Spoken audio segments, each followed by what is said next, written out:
Hello and welcome to Chinese Novel Audiobook. Explore our playlist for more captivating novels, and don't forget to subscribe and hit the notification bell so you never miss a new video. Now, let's dive into today's story. Chapter 21, The Saint Statue Restoration Plan. Inside the governor's office at the top of the spire. Governor, here is the report you requested.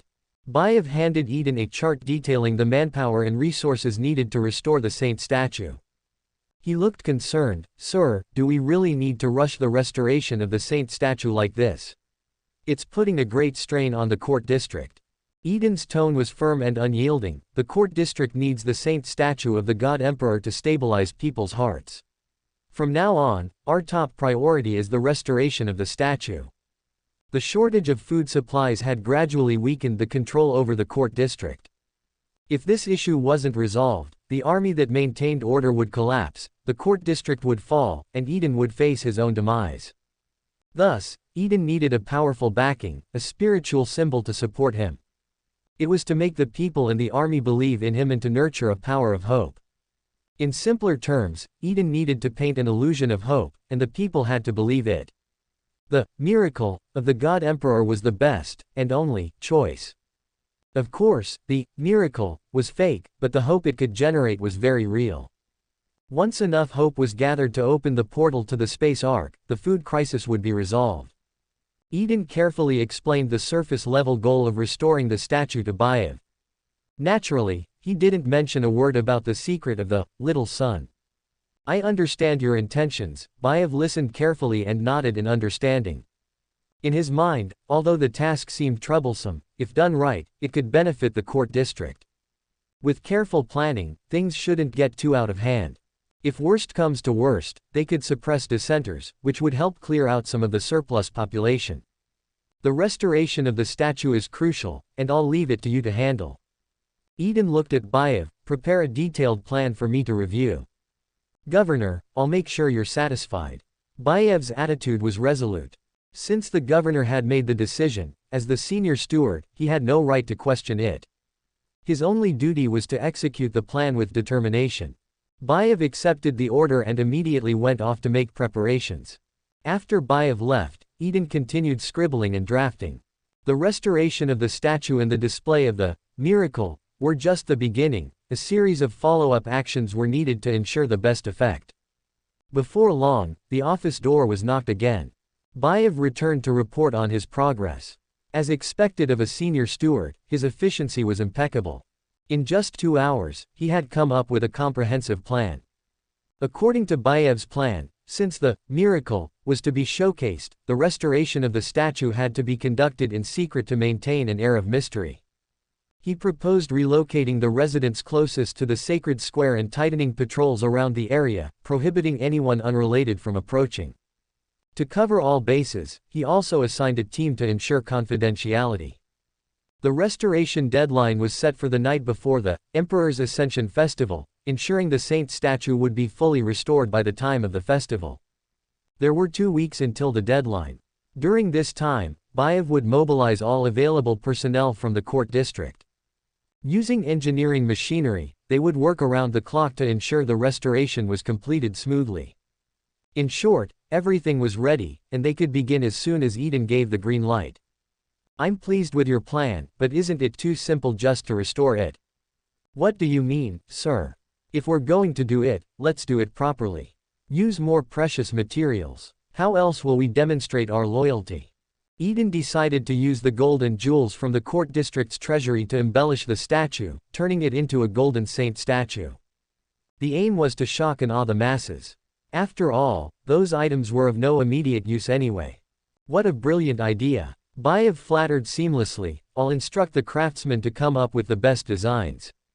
With everything mostly settled, Eden still felt a bit uneasy and added a few more points. I have 2 additional requests. First, make sure to provide compensation for those being relocated. Second, during the construction, be as gentle as possible to avoid casualties. Given Bayev's track record, it was better to remind him. After all, a project resulting in numerous deaths would be too cruel. For Eden, the people were the most precious resource for generating hope. They needed to be treated well to nurture that power of hope. I understand, Bayev replied solemnly. I will carry out your orders to the letter, and everything will go exactly as you wish. After making his promise, he saluted Eden and quickly left. Having a capable subordinate made everything easier. There was no need for Eden to worry about the details. Eden leaned back in his soft chair and stretched contentedly. He had a few more ideas for the plan in mind and pressed the button on his desk. One by one, the officials of the court district entered the office, took the documents, and set about implementing the plans. This was the power of authority. Whatever Eden thought of, no matter how far-fetched, the entire court district and its people would do everything in their power to make it a reality. Time passed, and the restoration plan for the saint statue had reached its halfway point.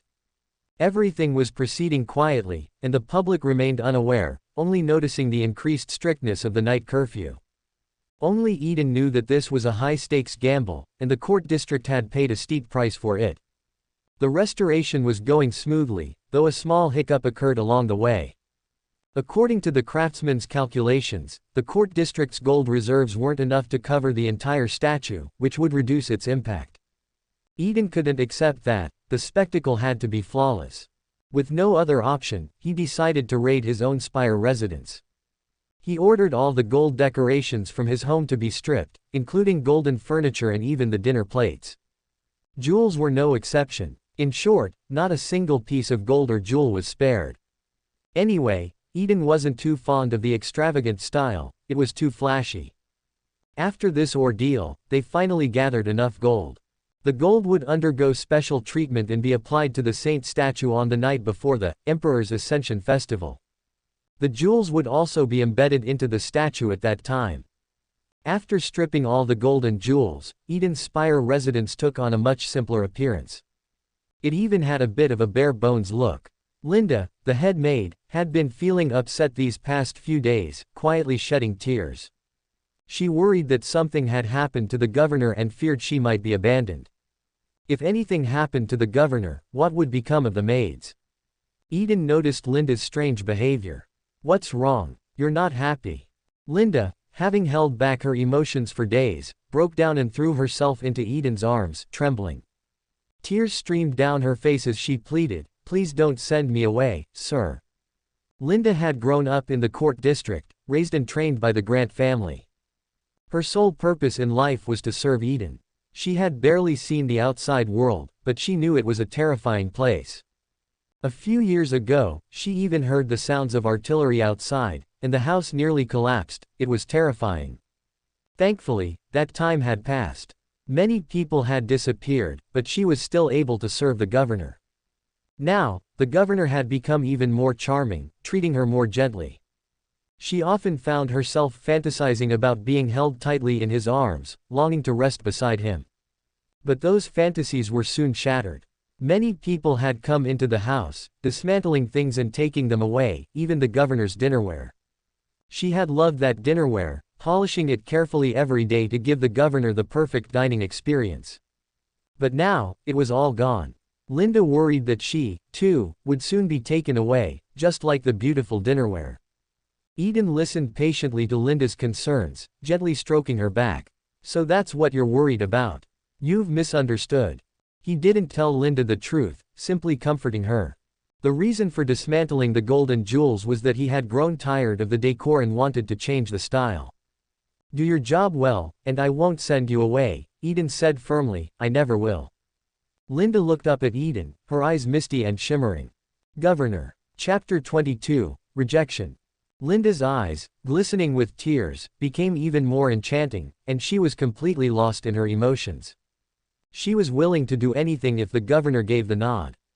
Eden looked at Linda's expression, swallowing hard, struggling to contain himself. In broad daylight, she was truly a temptation. Linda gazed at him with deep concern. "Are you feeling unwell, my lord? Let me accompany you to your room." Eden frowned, knowing full well what she meant. If he truly went to the room with her, things would quickly spiral out of control. He glanced at her again. This situation was indeed difficult to control. Seeing no immediate response from Eden, Linda hesitated for a moment. Blushing, she bit her lip and said, "If you don't want to go to the room, then here would be fine too."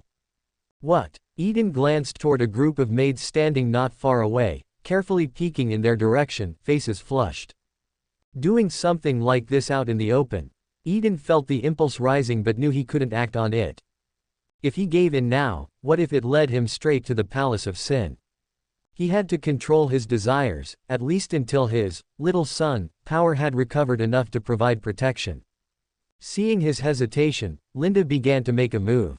This was too much. Eden quickly stopped her, reassuring, "Next time, I promise."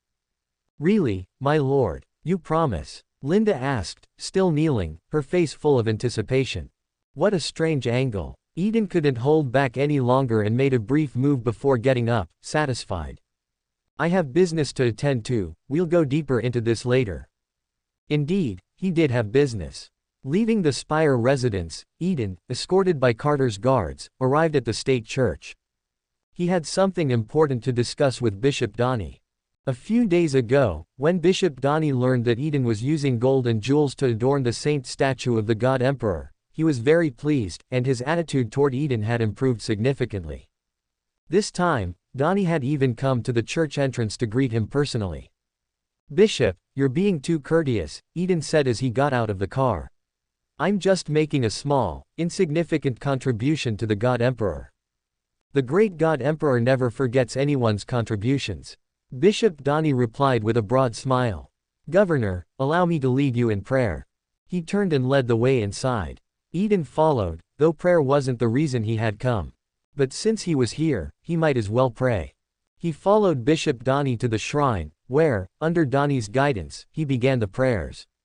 Cherubim circled above, chanting hymns, and one even showered him with holy water as though it were free. The entire church seemed to be serving Eden alone. Clearly, they had little business these days. Which made sense, as this church was originally built for the nobles and officials of the upper hive. But during the heretic uprising, most of the upper hive's nobility and officials had been slaughtered. Those lucky enough to survive were later purged by Baev. Now, those remaining probably had little interest in prayer. While many of the citizens in the territory were devout believers, they were either in the mines or factories at this time. Getting enough sleep was already a luxury. Who had time to visit the church? Even those willing to use their precious rest time to seek the God Emperor's blessing didn't have the strength to make the long journey to the church due to prolonged hunger. And even if they did, the sacred square was under strict lockdown. They would be stopped by the law enforcement, turned away. If they were stubborn and tried to force their way in, a beating was the least they could expect. The unlucky ones might even face immediate execution. But that was only temporary. In the future, things would change. Every citizen of Earth would have the right, no, the obligation, to come and seek the God Emperor's protection. After the prayer ended, Eden approached Bishop Donnie and handed him a data slate containing documents about the upcoming ceremony. The Emperor's Ascension Festival had been cancelled for many years, ever since the heavy taxes placed on Earth and the warp rift opened. Now, Eden was planning to restart the festival, organizing a grand ceremony on the day of the celebration. Eden promised that, in the future, he would help the church regain its former glory. In return, he hoped Bishop Donnie would cooperate with him during the ceremony. Based on his recent interactions, Eden felt the old bishop was unlikely to refuse. Bishop Donnie carefully reviewed the text and images on the data slate. Essentially, it was an imperial version of a presentation, detailing the ceremony's process, the attire of participants, and prepared speeches. Of course, the most important part concerned Bishop Donnie himself. He would need to collaborate with Eden during the event. On the day of the Emperor's Ascension Festival, the fully restored saint statue would reveal a great miracle. Accompanied by the grand ceremony, Bishop Donnie, guided by divine inspiration, would announce Eden as the savior of the people. Then, in the most perfect manner, the benevolent Imperial Governor Eden Grant would appear before his subjects. He would make a promise to deliver the people from their suffering. That was the entire plan. The plan would use up most of the court district's remaining resources. This was a high-stakes gamble. As Bishop Donnie continued reading, his expression grew more serious. Eden's heart began to race. "If there are any issues, feel free to raise them. We can adjust and cooperate as needed. All I see here is deception." Bishop Donnie gripped the data slate tightly, struggling to contain his anger. You are deceiving the faithful, using the God Emperor's name to achieve political gain. What blasphemy this is. This is only temporary. I won't agree. Bishop Donnie interrupted Eden's explanation. Leave, Governor. The church will not tolerate such sacrilege. He shoved the data slate back into Eden's hands and turned away, leaning on his staff as he walked off. Following their master's lead, the seraphim also distanced themselves from Eden, flying far away. At least listen to my explanation, Eden sighed. What's wrong with a well-meaning lie? I'm doing this for the people of the territory. Lies invite heresy, and the God Emperor does not accept deception of any kind. Bishop Donnie's stern voice echoed, leaving no room for negotiation. Eden watched the old bishop walk away, letting out a deep sigh. It seemed he couldn't win the church's support. But the plan was already in motion. He had already sent out word that the benevolent Eden Grant had received the blessing of the God Emperor and would save the people from their hardships. When paired with the miracle of the saint statue's overnight restoration, the morale boost would be immense. But now, without the church's support, he might even face opposition. That would be a serious problem. If, during the ceremony, the church publicly opposed him, the situation would spiral out of control. Eden watched Bishop Donnie's retreating figure, feeling helpless. He couldn't bring himself to take drastic measures against the old man. Back when the upper hive forces were resisting the heretic army, it was Bishop Donnie who led the charge, swinging his mighty power axe and cutting his way through enemy lines. For this loyal, devout, and perhaps overly zealous servant of the God Emperor, Eden had no desire to harm him. With a heavy heart, Eden turned and left the church. The court district had already expended so much manpower and resources, the Emperor's Ascension Festival had to proceed. There was no turning back now. Eden got into his hovercar and set off for the Spire residence. Having failed to convince Donnie face to face, he would have to activate Plan B. If I can't convince you, then I'll let the God Emperor do it. Chapter 23, The Emperor's Holy Oracle. In the past few days, Eden had intermittently absorbed nearly 10,000 points of hope energy. Although there was still a significant gap from the 200,000 points needed, with the gradual recovery of his little son's energy, he had now gained the ability to influence the real world. One of these abilities was the creation of illusions, allowing him to project images into the dreams of others. This was undoubtedly a powerful ability. On a higher level, it was a privilege belonging to the gods. Great deities could bestow divine revelations upon their believers. Late at night, Eden stood on the balcony of his bedroom at the top of the spire, gazing down at his territory. In the sacred square below, workers were methodically carrying out the construction work. According to the plan, in addition to restoring the God Emperor's saint statue, a monument would also be erected at the foot of the statue. Only those loyal followers of the God Emperor, those who had made exceptional contributions to the planet Earth, would have the honor of having their names engraved upon it. The time had come. Eden closed his eyes, mentally connecting with the psychic core hidden within the head of the God Emperor's saint statue. As his consciousness merged with the psychic core, his psychic sense expanded enormously, nearly covering the entire territory. What a powerful ability! At this moment, he felt as though he had become a lofty god. He even made the psychic core imitate the fluctuations of the God Emperor's psychic will. This would make it easier to deceive people and avoid being branded as a heretic. But the energy consumption was enormous. Eden could feel the hope energy he had accumulated being rapidly depleted. He could only maintain the connection for 10 seconds at most. Fortunately, he had prepared in advance, quickly directing his psychic consciousness toward the state church. He found Bishop Donnie, who was deep in sleep, and activated his illusion-creating ability, projecting some images into his mind. At the moment the projection was completed, the hope energy was exhausted. Eden's consciousness forcefully detached from the psychic core and returned to his body. That was close. Creating an illusion consumed far more hope energy than expected, he had nearly failed. In just a few seconds, he was completely drained, feeling as if he was walking on air. But at least he had accomplished his goal, successfully embedding the carefully designed images into Bishop Donnie's mind. Now, it was time to see how effective it would be. If it didn't work, he would have no choice but to restrain Bishop Donnie by force. He felt even weaker. Eden braced himself and returned to his bedroom, collapsing onto the oversized bed, large enough to fit 10 people, and fell into a deep sleep, in Bishop Donnie's bedroom at the state church. The room was stark, almost devoid of decoration. Strangely, the alloy floor and walls bore deep gashes, as if they had been violently hacked apart. Inside the room was only an iron bed, with a menacing power axe leaning against the headboard. Bishop Donnie lay on the iron bed, already asleep. His expression was one of terror, as though he were experiencing something horrifying. Once again, he was having a nightmare. Since that terrifying, all-encompassing warp storm, Bishop Donnie had been plagued by nightmares. In his dreams, chaos and darkness consumed everything. Blood rained from the skies, and the faithful wailed in despair, while heretics and demons reveled in bloody, cruel rituals. The God Emperor's saint statue had collapsed, trampled upon and desecrated, blood tears flowing from its eyes. And there, Donnie Mowell, the loyal servant of the God Emperor, was powerless. The darkness swallowed Urth, growing thicker and deeper until it completely obscured the Emperor's light. Countless times, he dreamed of the destruction of Urth, of half the Empire suffering under tribulation. The endless, hopeless wails tore at his soul, leaving him in torment. In this current nightmare, Bishop Donnie knelt before the toppled, corpse-strewn saint statue of the God Emperor, shouting in desperation. "Almighty God Emperor, my faith in you has never wavered." Tears mixed with the blood rain as they slid down Bishop Donnie's face. "I beg you to cast your gaze upon us, for the lost lambs need your guidance."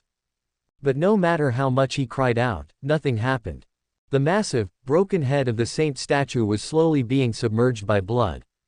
His despair reached its peak, he could bear no more. Just as he was about to be consumed by the darkness, a ray of light pierced through, illuminating the shadows. It was so warm, so resolute. Wherever the light touched, the darkness retreated. Bishop Donnie felt the familiar presence emanating from the light. It was the God Emperor's radiance.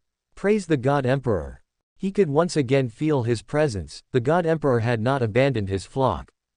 Bishop Donnie lifted his head, gazing devoutly toward the glowing light.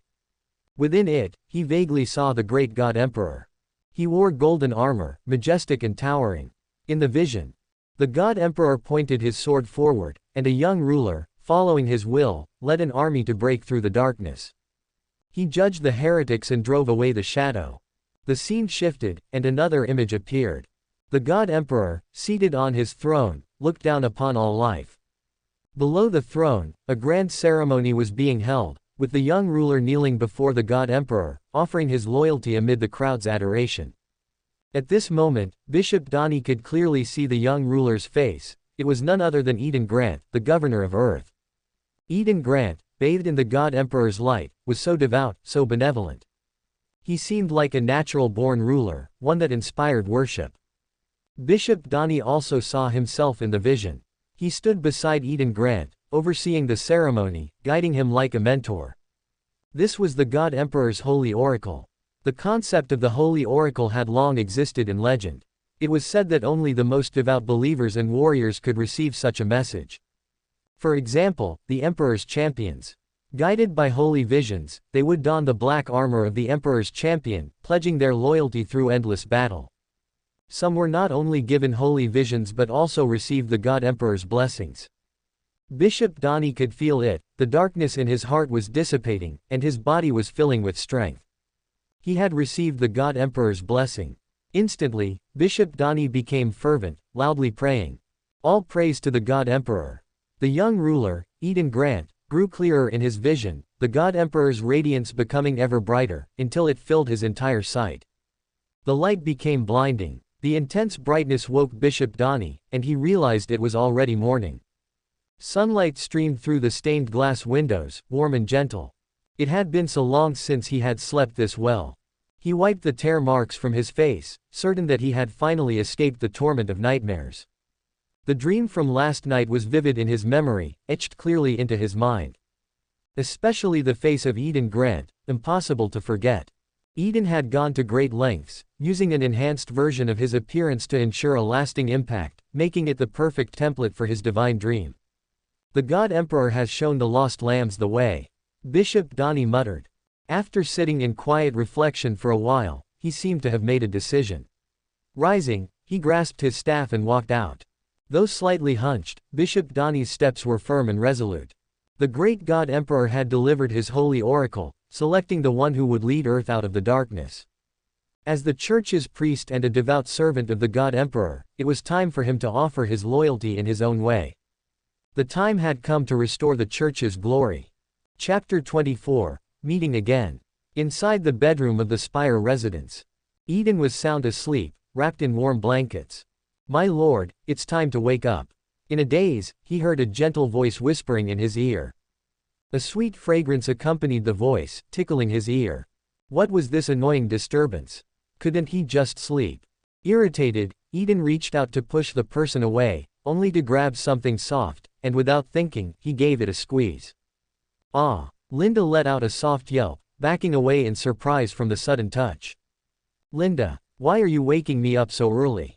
Realizing what had just happened, Eden quickly withdrew his hand. "My lord, it's already noon." Seeing that the governor was awake, Linda skillfully signaled the maids to enter, assisting him with washing up and dressing. She gently wiped Eden's face and added, "Bishop Donnie has been waiting to see you for quite some time." "Bishop Donnie came to see me." Eden was overjoyed. Seems like the divine dream from last night worked. Using the Emperor's card was extremely effective, as everyone in the Empire revered and was loyal to the God Emperor. It seemed he would have to make good use of this illusion-creating ability in the future. But he had to keep it secret. Fully dressed, Eden didn't even bother with breakfast and hurried to the reception hall to meet Bishop Donnie. He needed to know the results quickly to move forward with the next stage of the ceremony preparations. In the reception hall, Bishop Donnie sat with his eyes closed in deep thought, but the way he tightly gripped his staff betrayed his emotions. Last night, the God Emperor had bestowed a holy oracle. He had spent the entire morning reflecting on the images in the oracle. Donnie believed he had fully understood the God Emperor's will. The God Emperor had chosen a young ruler, Eden Grant, as the savior. Eden would lead the people of Urth through the darkness and back to the Empire, returning to the embrace of the God Emperor. As for Donnie Mowell, he would serve as the mentor, guiding the young ruler along the right path. There was no doubt about it. Thinking of this, Bishop Donnie felt an enormous weight of responsibility on his shoulders. He could not betray the trust of the God Emperor. He had to give his all, sacrificing everything for this mission.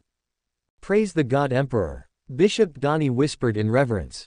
The God Emperor valued even his aging, brittle bones, and he now felt renewed with vigor. Your Excellency, sorry to keep you waiting. Eden hurried over, wearing a warm smile. What brings you to see me? Last night, Eden had implanted an illusion into Bishop Donnie's consciousness, which was the limit of what he could do.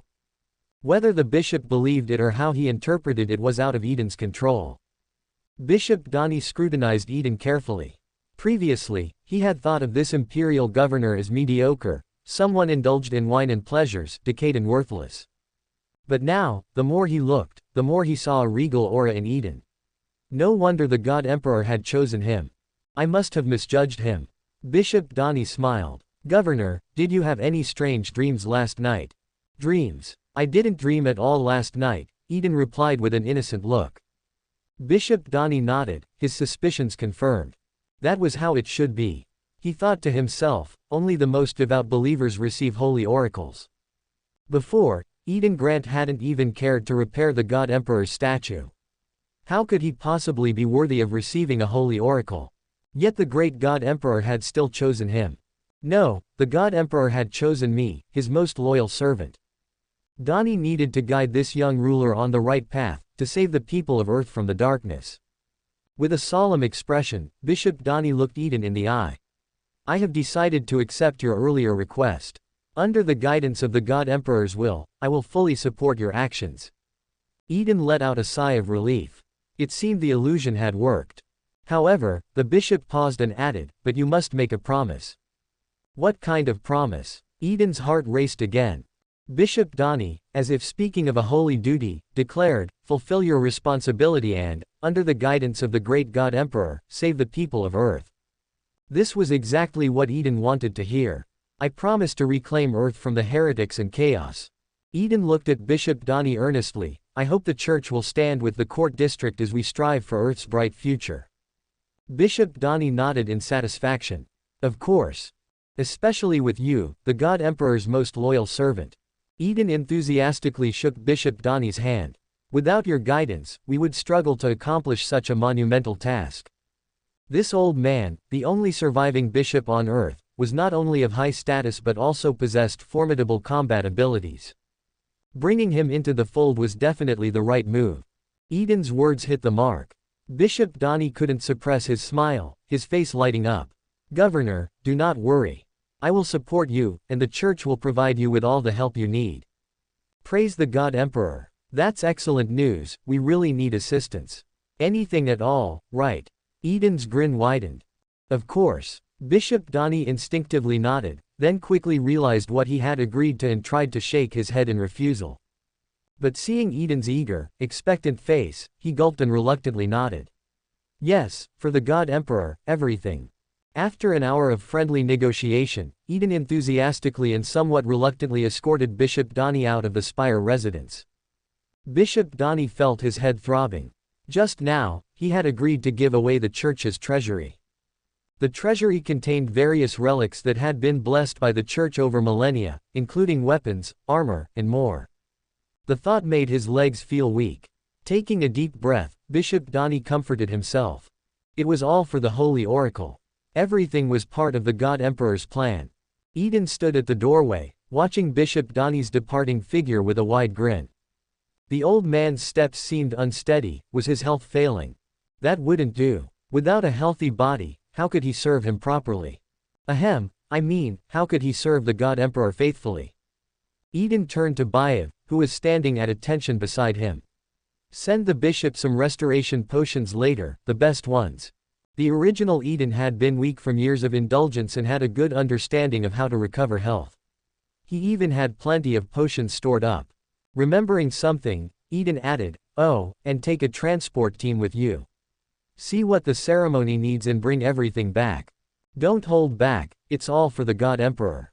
The bishop won't mind."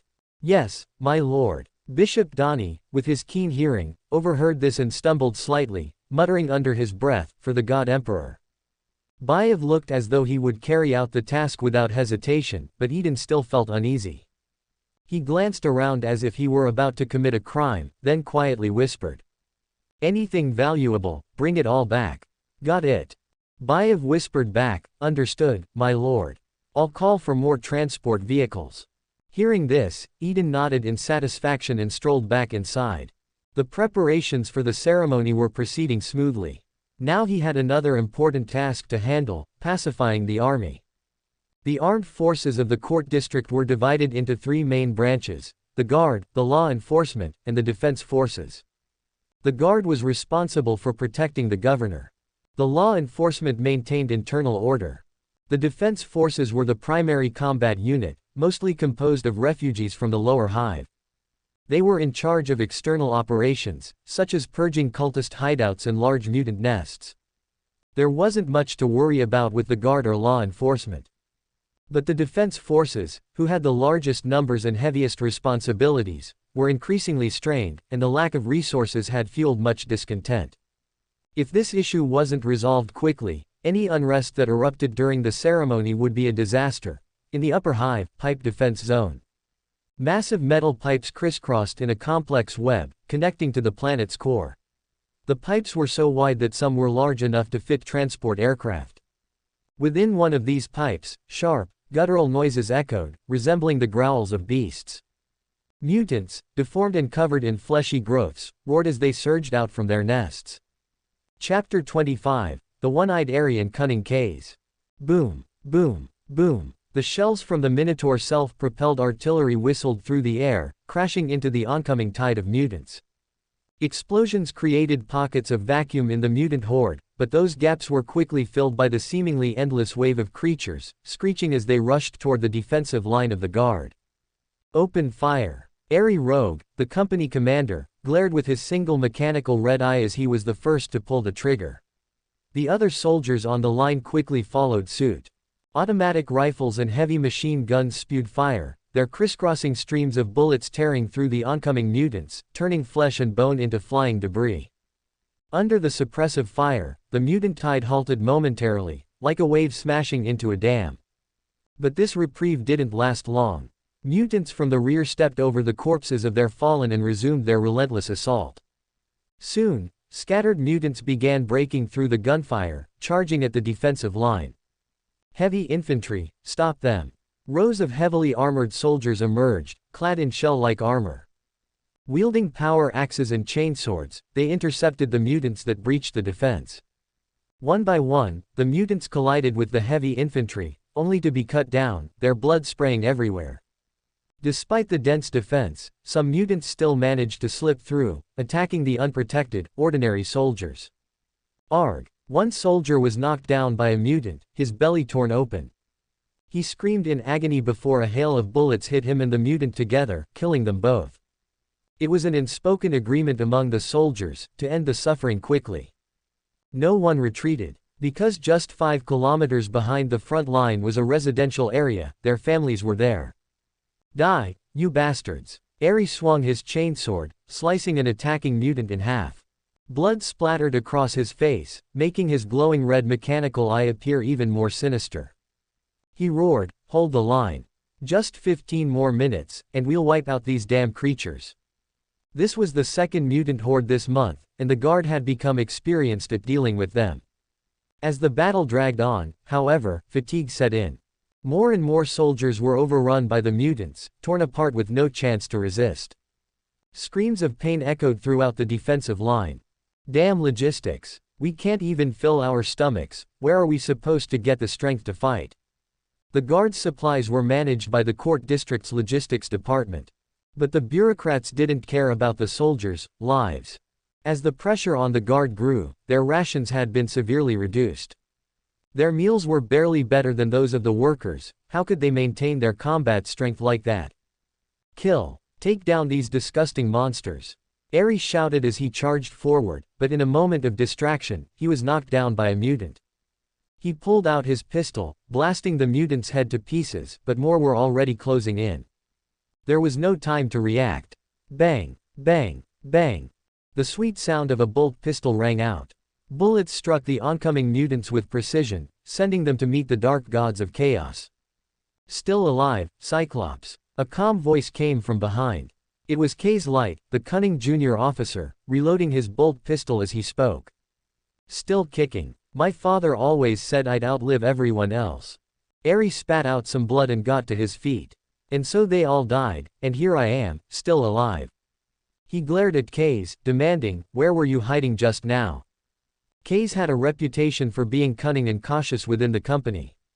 Whenever the fighting started, he seemed to vanish. Yet strangely, he always reappeared at crucial moments, racking up impressive achievements. Where else? I've been behind you, observing the battlefield. Ares was known as a battle-hardened veteran, and staying behind him was relatively safe. Cunning little brat. Ares sneered at Kay's methods. A real man faces fear head-on. I'm just using my brain, unlike you, an animal. Kay said this as he raised his gun, pointing it behind him, the barrel landing directly in the mouth of a mutant trying to sneak up on him. Squeal. Boom. The mutant's head exploded before it even knew what hit it. I clawed my way out of the underhive. What do you expect? Ares growled, grabbing a mutant by the neck and slamming it to the ground before crushing its head underfoot. He panted slightly and looked at Kays. Do you notice anything strange? Yeah, don't you think this mutant tide is much weaker than before? Now that you mention it, they're not as fierce as last time, Ares muttered as he hacked down another mutant. These things aren't putting up the same fight. They're running. Kays frowned as he pieced it together. No, they're fleeing. Fleeing. From what? It means something far worse is chasing them, and it's almost here. Realizing this, Kays made a quick decision. Find the communications officer. We need to report this to the commander and get everyone on high alert. Boom. Just as he was about to act, a massive explosion shook the distant front line, sending dust and smoke billowing into the air. That was the first pipeline line of defense. The explosion came from behind the line, meaning something had completely broken through their defenses, and the blast's location was right at the command center where their commander was stationed. This was bad. Damn it, what do we do now, kid? Even Eri was momentarily stunned. Let's focus on our own line first. Kay's face darkened. He listened carefully, then looked toward the dark, gaping mouth of the transport pipe. Something big is coming our way.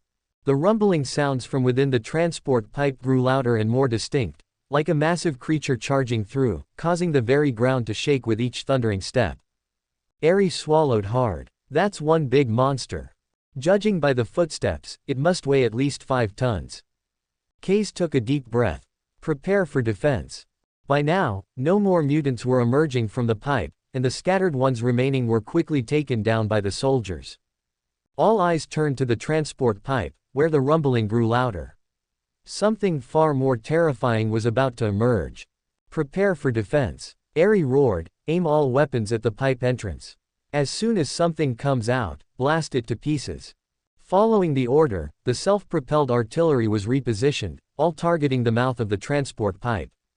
The soldiers reformed their ranks, aiming their weapons at the dark entrance. Everyone held their breath, waiting for the creature to appear.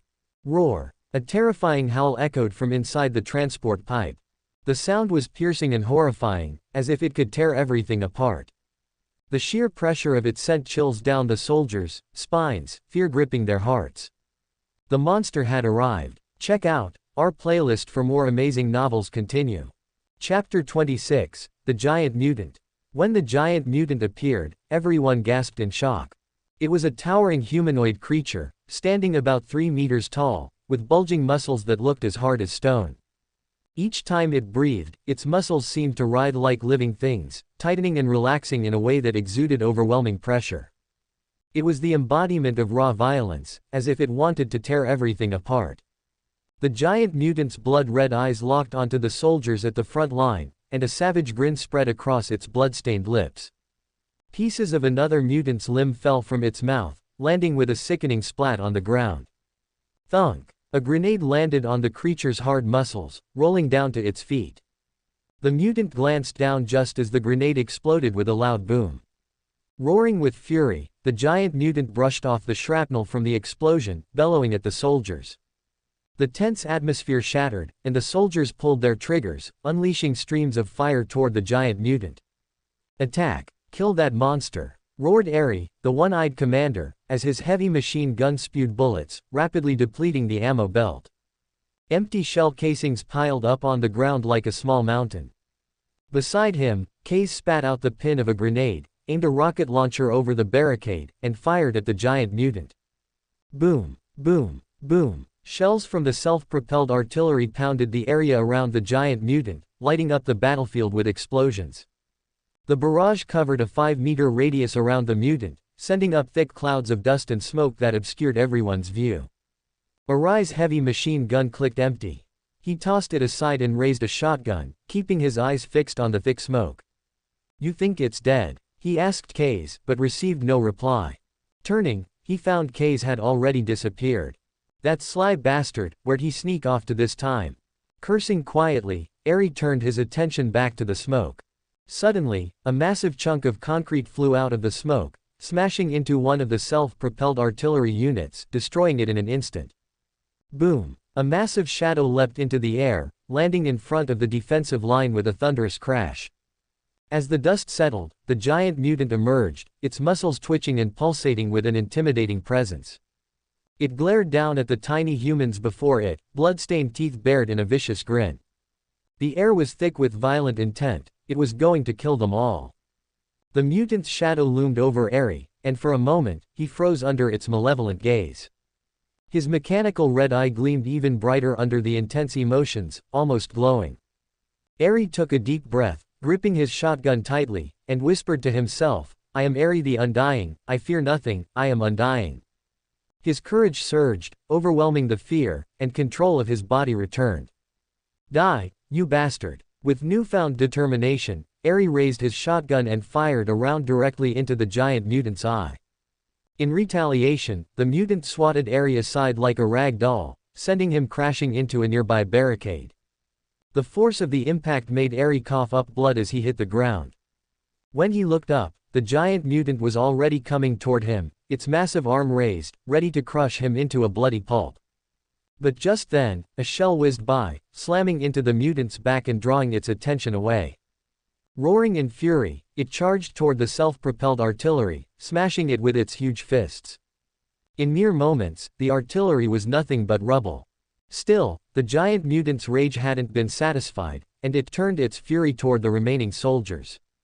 The battlefield filled with screams as brave warriors were smashed, ripped apart, and devoured. Even the heavily armored infantry, clad in their shell-like armor, were no match for the mutant's brutal strength. They crumpled like paper under its attacks. The enemy was terrifying beyond words. Yet none of the soldiers ran. Instead, they fought back, roaring in defiance. Behind them was their home, no one would flee. Arai's men were known for being the bravest and most fearless, with one exception, Kay's.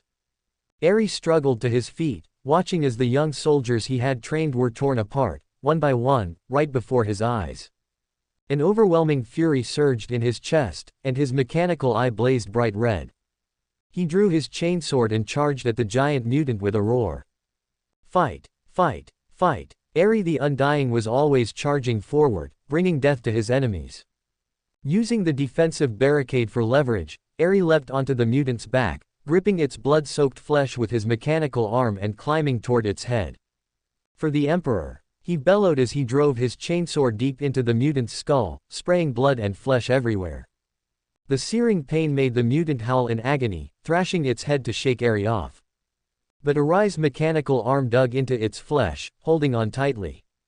He gripped his chainsword and activated its full power, cutting deeper into the mutant's skull. Shiz! A massive hand reached up, grabbing Eri and yanking him off with brute force. Arai's mechanical arm was ripped apart, spilling black oil as he was torn from the mutant's back. Yet he still hadn't given up, he had one more grenade. This would be his final attack. But as Eri reached for the grenade with his remaining hand, he realized it was gone. The grenade had fallen off. With the mutant's crushing grip tightening around him, Eri could no longer resist. The sheer force of the mutant's grip was enough to slowly crush him. Was this the end for Eri the Undying? As his consciousness faded, Eri thought of nothing but his impending death. Just as he closed his eyes, ready to accept his fate.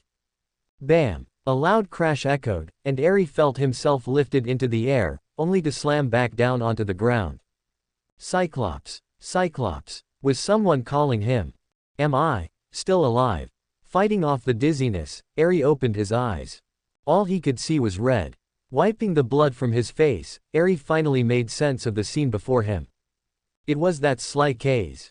Kaze had driven a heavy mining truck straight into the giant mutant, pinning it against the iron wall of the transport pipe. Because of that, Eri had been thrown free from the mutant's grasp. Sneaky bastard, always showing up at the right moment. Eri muttered with a grin, feeling his strength ebb away.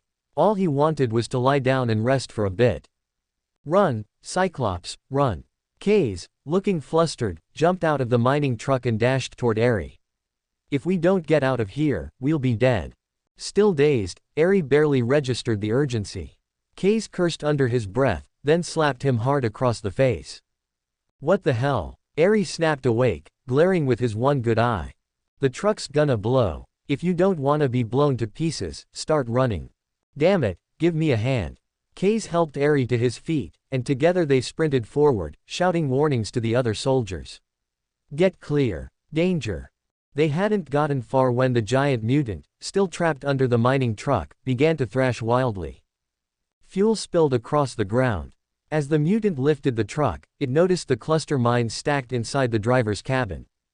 Boom! The cluster mines detonated, and the fuel ignited, engulfing the giant mutant in flames. The shockwave from the explosion knocked Eri and Kaze to the ground as they scrambled away. Eri spat out a mouthful of dirt. Think it's dead now. Chapter 27, The Guard. Amidst the roaring flames, the giant mutant staggered out, still alive. The air grew tense, but it was clear the mutant was at the end of its strength. After only a few steps, it collapsed with a loud thud, finally dead. Eri and Kaze both sighed in relief, collapsing against the fortifications. The gunfire and explosions continued to echo throughout the pipeline district, indicating that the other squads were still locked in battle. Just as Aery was about to rally his troops for a much-needed rest, the heavy sound of footsteps echoed from the transport pipe ahead. Thud, thud, thud. The entire transport pipe seemed to tremble. Whatever was coming was even more terrifying than the last mutant. A bigger one is coming. Kay swallowed nervously. Aery struggled to his feet, staring toward the pipe entrance. From the darkness emerged an enormous figure, standing about 4 meters tall, with muscles rippling and contracting, radiating raw power. It stood there silently, its massive, bloodshot eyes fixed on the soldiers. The craving for violence and blood was palpable. The soldiers could feel the overwhelming malice radiating from the giant mutant and were filled with despair. They no longer had the strength to mount an effective defense. But Aery, despite his injuries, raised his remaining arm and pointed his pistol forward. Form ranks. That's suicide. Kays, standing beside Aery, grumbled angrily. We can't fight this thing. Yes, it is. Aery grinned through gritted teeth. But we can't let this monster get to the residential district, can we? Dragging their wounded bodies, the soldiers reformed their ranks, preparing to face their final fate. Just as they were ready to meet their end, a small assault craft appeared, hovering above the giant mutant. Emblazoned with the golden lion of House Grant, the court district's reinforcements had arrived. Carter, the captain of the guard, led 2 guardsmen as they leapt from the craft, landing on the ground with a cloud of dust. The guard had undergone a complete re-equipping process, now clad in pristine, heavy-power armor made of a mix of ceramic and steel. Each carried large bolt rifles. Standing at over 2 meters tall, they resembled a younger, smaller version of the Space Marines. These new weapons had been scavenged from the church's treasure trove by Eden, vastly enhancing the strength of the guard. Of course, they were still far from the true might of Space Marines. But for dealing with regular monsters, they were more than sufficient. Like the hulking beast before them, the giant mutant, enraged by the sight of the new arrivals, tensed its muscles and charged at Carter and his guardsmen. Without wasting any unnecessary movements, the guardsmen advanced steadily. They raised their bolt rifles, pulling the triggers and leaving gaping wounds on the mutant's enormous body.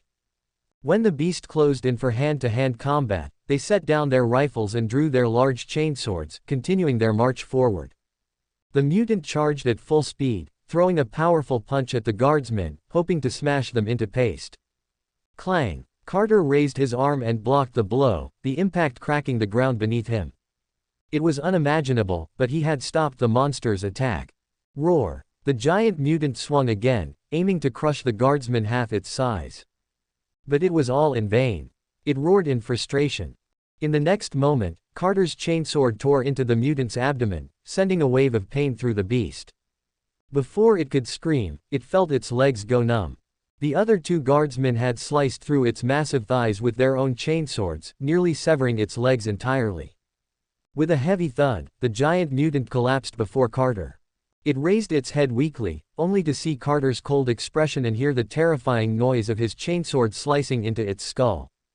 Carter's blade plunged vertically into the mutant's head, nearly splitting it in half. The giant mutant fell silent, dead at last. Carter and his men pulled their chainswords from the corpse and raised their bolt rifles, unloading their magazines into the body until it was a bloody pulp. The fight ended with Carter throwing a firebomb to finish it off. Without a word, they turned and headed back to the assault craft, leaving behind only burning remains. Not a single word had been spoken throughout the entire battle. This was the Guard, cold and efficient. The Guard was a force of over 100 men, the most powerful in the court district, and the cornerstone of Eden's control. Carter gave Aery a brief nod before boarding the assault craft with his men. The ship then took off, heading toward another battlefield. They had orders to eliminate all large mutants. This mutant horde had produced more than a dozen giant mutants, causing heavy casualties among the defense forces. Upon receiving the distress signal, Eden had immediately dispatched the Guard to assist the pipeline defense zone. The Guard was Eden's last line of defense, not to be deployed lightly. For the safety of the governor, they had to solve the problem quickly and return to the court district. Watching the assault craft disappear into the sky, Aery and the others finally relaxed. If the governor had sent the Guard, there was no enemy they couldn't defeat. "Those guys are strong," Aery remarked, looking at the burning remains of the giant mutant. Kay's scoffed. They've all undergone deadly cybernetic surgery. Us regular folks can't compare. You think I'd have a chance? Maybe the governor would upgrade me too, Ari mused. That's a top-secret program of the court district. Ask too many questions, and you might get yourself killed. Rumor has it the previous governor was executed by an inquisitor because of it. Case crouched next to the mutant remains, inspecting something with interest. How do you know so much? Ari crouched down next to him. Because I use my brain, unlike you, a reckless beast. Huh, you're right. I don't like thinking. Something's off, Case said, pulling a mechanical part from the mutant's flesh. I have reason to believe this thing was artificially created. Created? By who? The Hoffman family scumbags. The gangs. Or maybe those heretics in the Underhive. This reeks of a conspiracy. Ari scratched his head, trying to process it. His brain itched like something was about to grow out of it. We're just grunts. Let's report this and let the bigwigs in the court district deal with it. You could have said that earlier, so I wouldn't have wasted my brainpower. The gunfire in the pipeline defense zone gradually quieted down. With the guards' help, the defense forces had finally defeated the mutant horde. The battle was over, and the logistics department's convoy began arriving at the front lines. Dressed in black armor, the logistics personnel quickly disembarked and started their work. But they didn't bother with the wounded soldiers, even watching some die without lifting a finger. The logistics department had come to retrieve the bodies of both mutants and soldiers, valuable sources of protein. As for the soldiers' lives, that was none of their concern. There were always more people willing to join the defense forces, desperate for food. Ari and his men walked through the battlefield, searching for any survivors, providing whatever simple aid they could. Without proper medical supplies, it was the best they could do. Suddenly, Ari saw logistics personnel dragging away an unconscious, wounded soldier, throwing him onto the body cart.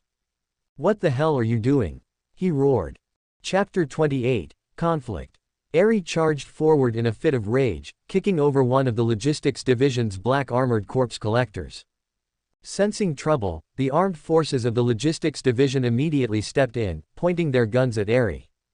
To ensure the smooth collection of valuable bodies, the logistics division had its own well-equipped armed forces to maintain order. In terms of status, they were far above the defense forces, controlling the distribution of resources not only for the defense forces but also for the entire territory. From the perspective of the court district's officials, the defense forces, composed of Underhive refugees, were nothing but expendable assets, easily replaced with more manpower. Warning: no one is allowed to interfere with the logistics division's collection operations. Step back, the black armored soldiers of the logistics division ordered, pressing closer to Ari with their weapons raised. They're still alive. They're alive, Ari shouted furiously, glaring down the barrels of their guns. You scum of the court district, can't you see these men aren't dead yet? Bang! A warning shot was fired into the air by one of the black armored soldiers. Step back. Stand down, Cyclops. Case pulled Ari back. Calm down. We can't fight them. Let me handle this. Seeing Case step in, Ari clenched his fists but reluctantly held back, though his eyes still burned with fury as they fixed on the logistics soldiers. Case appeared calm, but the veins pulsing on his forehead betrayed his anger. He stepped forward, suppressing his emotions, and addressed the logistics division. The protein recovery guidelines clearly state that the collection of living people is prohibited. Those soldiers are still alive. You are violating the regulations. From within the logistics team, a man in a black coat adorned with the golden lion insignia of House Grant, DeVille Lapp, a logistics officer, stepped forward. Pushing his glasses up his nose, DeVille replied coldly, that was the old regulation. Given the current shortage of supplies, the guidelines have been revised. He paused and added, under the new protein recovery protocols, if a subject is deemed beyond medical treatment, we are authorized to collect them. Case took a deep breath. These are loyal soldiers who gave everything to protect the residential district. They don't deserve this. You're killing them. DeVille sighed with feigned regret. I'm sorry, but if we don't gather enough protein, more people will starve to death. But you haven't even tried to treat them. How can you decide they're beyond saving? DeVille's expression hardened. The logistics division operates under its own authority. You have no right to interfere. We are following the regulations, and you will comply. I won't let you take our men. Aerie shouted, pulling out his gun and aiming it at Deville. Touch them, and I'll blow your brains out. Immediately, the black armored soldiers of the logistics division raised their guns, aiming at both Aerie and Kays. Disarm immediately, or you will be executed. Seeing their leader surrounded, the rest of Arai's unit surged forward, their anger boiling over. Damn the court district scum. We'll take you down. Yeah, we fight for the court district, go hungry, and now they want to take our lives too. If anyone lays a hand on the boss, we'll kill them.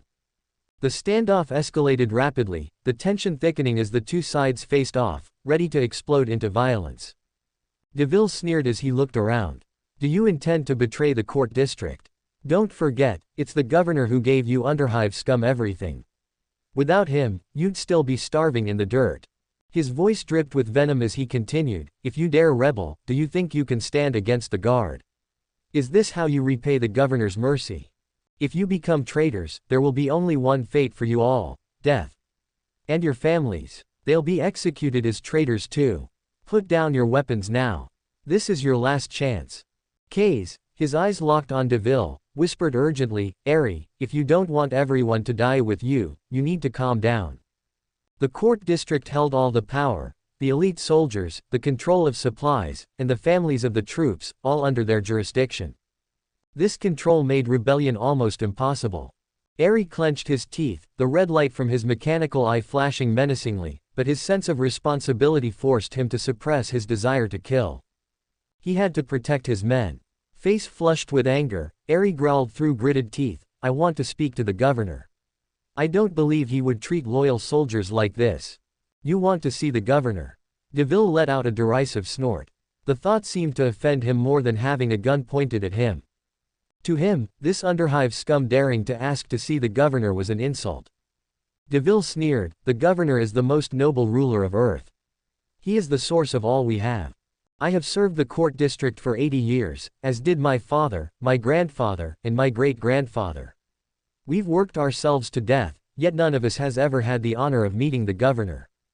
He straightened up, pride swelling in his voice.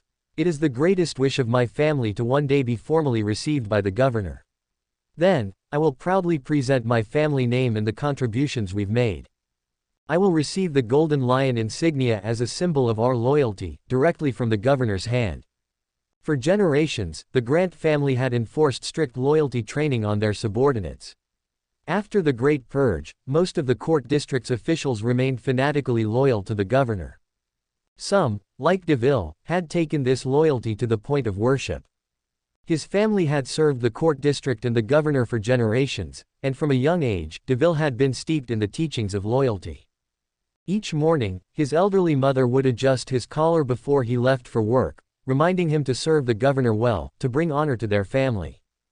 Deville was willing to sacrifice everything for the governor, even though the governor had never known his name, nor the contributions his family had made. After all, there were too many families like his in the court district for the governor to remember them all.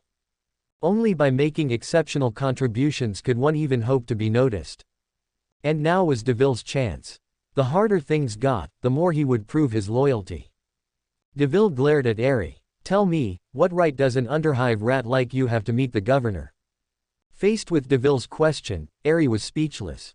The vast gap in their social standing crushed his spirit. Of course, the noble governor would never meet someone as insignificant as Aerie. If it hadn't been for the chaos in the hive, he would never have had the chance to reach the upper hive. Like his ancestors before him, he would have spent his life scraping by in the polluted wastelands of the Underhive, never seeing the sun. To ask for a meeting with the governor. It was madness. With a heavy heart, Aerie lowered his gun. Deville sneered and motioned for the black armored soldiers to disarm Aerie and Kays, taking their weapons. He turned to the anxious soldiers surrounding them and reassured them, don't worry. Neither you nor those two will be harmed. As long as you don't interfere with the logistics division's recovery work, I have no authority to punish you. After all, the governor needs you scum. Your lives are needed to protect the court district's safety. For that, I hold a small amount of respect for you, nothing more. DeVille turned to the corpse collectors. Continue the recovery operation. Chapter 29, The Governor's Speech. At DeVille's command, the corpse collectors from the logistics division resumed their grim work, efficiently dragging bodies and packing them onto the transport vehicles. Soon, another young soldier collapsed into unconsciousness, his injuries too severe. A collector approached, opening a body bag, ready to take the man away. But this time, he was met with resistance. "Please, I beg you. My son's injuries aren't that serious. Just one med shot could save him." An old soldier, his hair gray from years of service, clung desperately to his son, refusing to let the corpse collector take him. The old man's pleas fell on deaf ears. In the current dire circumstances, even the most basic med supplies were far more valuable than the lives of these defense soldiers. The black armored guards of the logistics division surrounded them, their mechanical voices cold and unfeeling. "Warning. No interference with logistics division collection operations will be tolerated. Stand back from the protein source immediately or face execution." The old man, seemingly oblivious to the warning, continued his desperate begging. "Please, don't take my son. I'll take his place. I beg you." The black armored soldiers ignored him. This scene was all too familiar, and their regulations left no room for mercy. They were bound by the strict rules of the logistics division. Failure to uphold the protocols could mean their own execution. DeVille, watching the scene unfold, remained emotionally detached. His years of overseeing these operations had hardened his heart. He saw not people, but pure protein, which could be processed into rations to keep the workforce alive and maintain control over the territory. To him, it was simply a matter of survival. The court district's rule had to be preserved, even if it required harsh measures. The black armored guards raised their guns, now pointing at the old soldier and his unconscious son. Final warning. Execution imminent. Around them, the other soldiers, their faces red with fury, gripped their weapons tightly. They could no longer bear to watch this injustice unfold. On the other side of the scene, Case noticed the determination in Arai's eyes. He knew there was no stopping his old comrade now. Nodding in silent agreement, Case prepared to back Ari up as tensions reached their boiling point. The entire battlefield felt like a volcano on the verge of eruption. DeVille stood protected behind his shield-bearing guards, sensing the escalating tension but making no effort to de-escalate. The law had to be upheld without exception. Any sign of weakness could lead to chaos, undermining the authority of the court district. DeVille had already shown restraint once. Now, all that remained was to enforce the rules with unwavering resolve. Click. The sound of safeties being released echoed through the air. Everyone held their breath, bracing for the bloodshed to follow. Suddenly, the piercing noise of a loudspeaker blared through the air. "Warning. All units below, drop your weapons immediately, or you will be deemed traitors to the court district." A black and gold strike ship, flashing red warning lights, hovered overhead. Its speakers continued to broadcast the warning, while two heavy cannons trained on the crowd below. "All units below, drop your weapons immediately, or you will be deemed traitors to the court district." The warning played on repeat, leaving everyone confused. Why was the strike ship aiming its cannons at its own personnel? DeVille recognized the golden lion emblem on the ship and quickly ordered the black armored soldiers to stand down. "All of you, drop your weapons. That's a ship from the Spire." The Spire. The governor. Years of ingrained fear made the logistics personnel immediately comply, dropping their weapons and standing at attention before the strike ship. The defense soldiers, equally terrified, followed suit. Ari and Case exchanged tense glances, both watching the strike ship above with apprehension. Everyone waited, their fate hanging in the balance. Finally, the ship's loudspeaker fell silent, before announcing in a formal tone. "The Honorable Governor Eden Grant has officially repealed Article 9 of the Protein Collection Protocols. No living person may be harvested for protein. All logistics personnel are to cease use of force and assist in the treatment of the wounded. After completing their tasks, they are to report back to headquarters for further orders and retraining." The voice paused, letting the gravity of the statement sink in. Everyone was in shock, especially the logistics personnel, who stood frozen in disbelief. The loudspeaker crackled once more. "The following is an address from the great and merciful Governor Eden Grant. Silence is mandatory. Failure to comply will be considered treason." Everyone held their breath, standing at attention. Deville quickly straightened his clothes, ready to listen with the utmost reverence to the governor's words.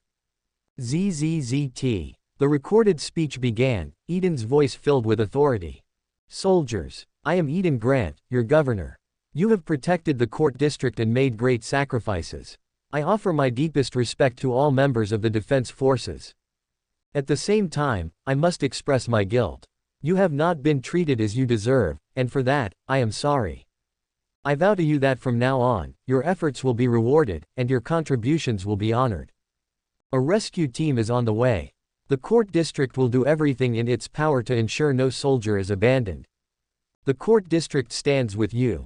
The recording ended, and the strike ship rose back into the sky, joining several other ships as they returned to the spire. At the same moment, rescue vehicles arrived on the scene. Medics rushed out, immediately tending to the injured soldiers. The old soldier, still holding his son, begged for help. A medic injected his son with a precious med shot, and the young man's breathing began to stabilize, finally out of danger. The old soldier, overwhelmed with relief, collapsed to his knees, sobbing in the direction of the retreating strike ship. Thank you, Governor. The soldiers around him felt a surge of emotion. Many had tears in their eyes. For so long, they had been treated as less than human, mere fodder for the war machine. Their lives were meaningless, their deaths unnoticed, their sacrifices unacknowledged. But today, they had been recognized by the most powerful man on the planet. They were heroes. Ari, unable to contain his excitement, nudged Kays. Did you hear that? The governor called us heroes. Let's see those logistics bastards dare mess with us now. Kays glanced at the others, smiling slightly, but chose to remain silent. Meanwhile, the logistics personnel stood in stunned silence, unsure of how to proceed. They turned to Deville for guidance. Chapter 30, Governance. Deville's mind was still in a haze. He fully understood the current state of food reserves in the court district. If the logistics division were to implement the governor's new laws as instructed, in less than a month, the food supply would be exhausted. At that point, the logistics division would be powerless, unable to sustain operations, and chaos and starvation would break out across the regions. Taking a deep breath, Deville cleared his mind of these chaotic thoughts. The great and merciful governor was always right, there was no room for doubt. His duty was to follow orders without question and ensure his family was not disgraced. Having resolved this, he shouted at his logistics subordinates. Why are you all standing there? Didn't you hear the governor's orders? All logistics personnel, start aiding in the rescue efforts. We can't let any more soldiers die due to lack of care.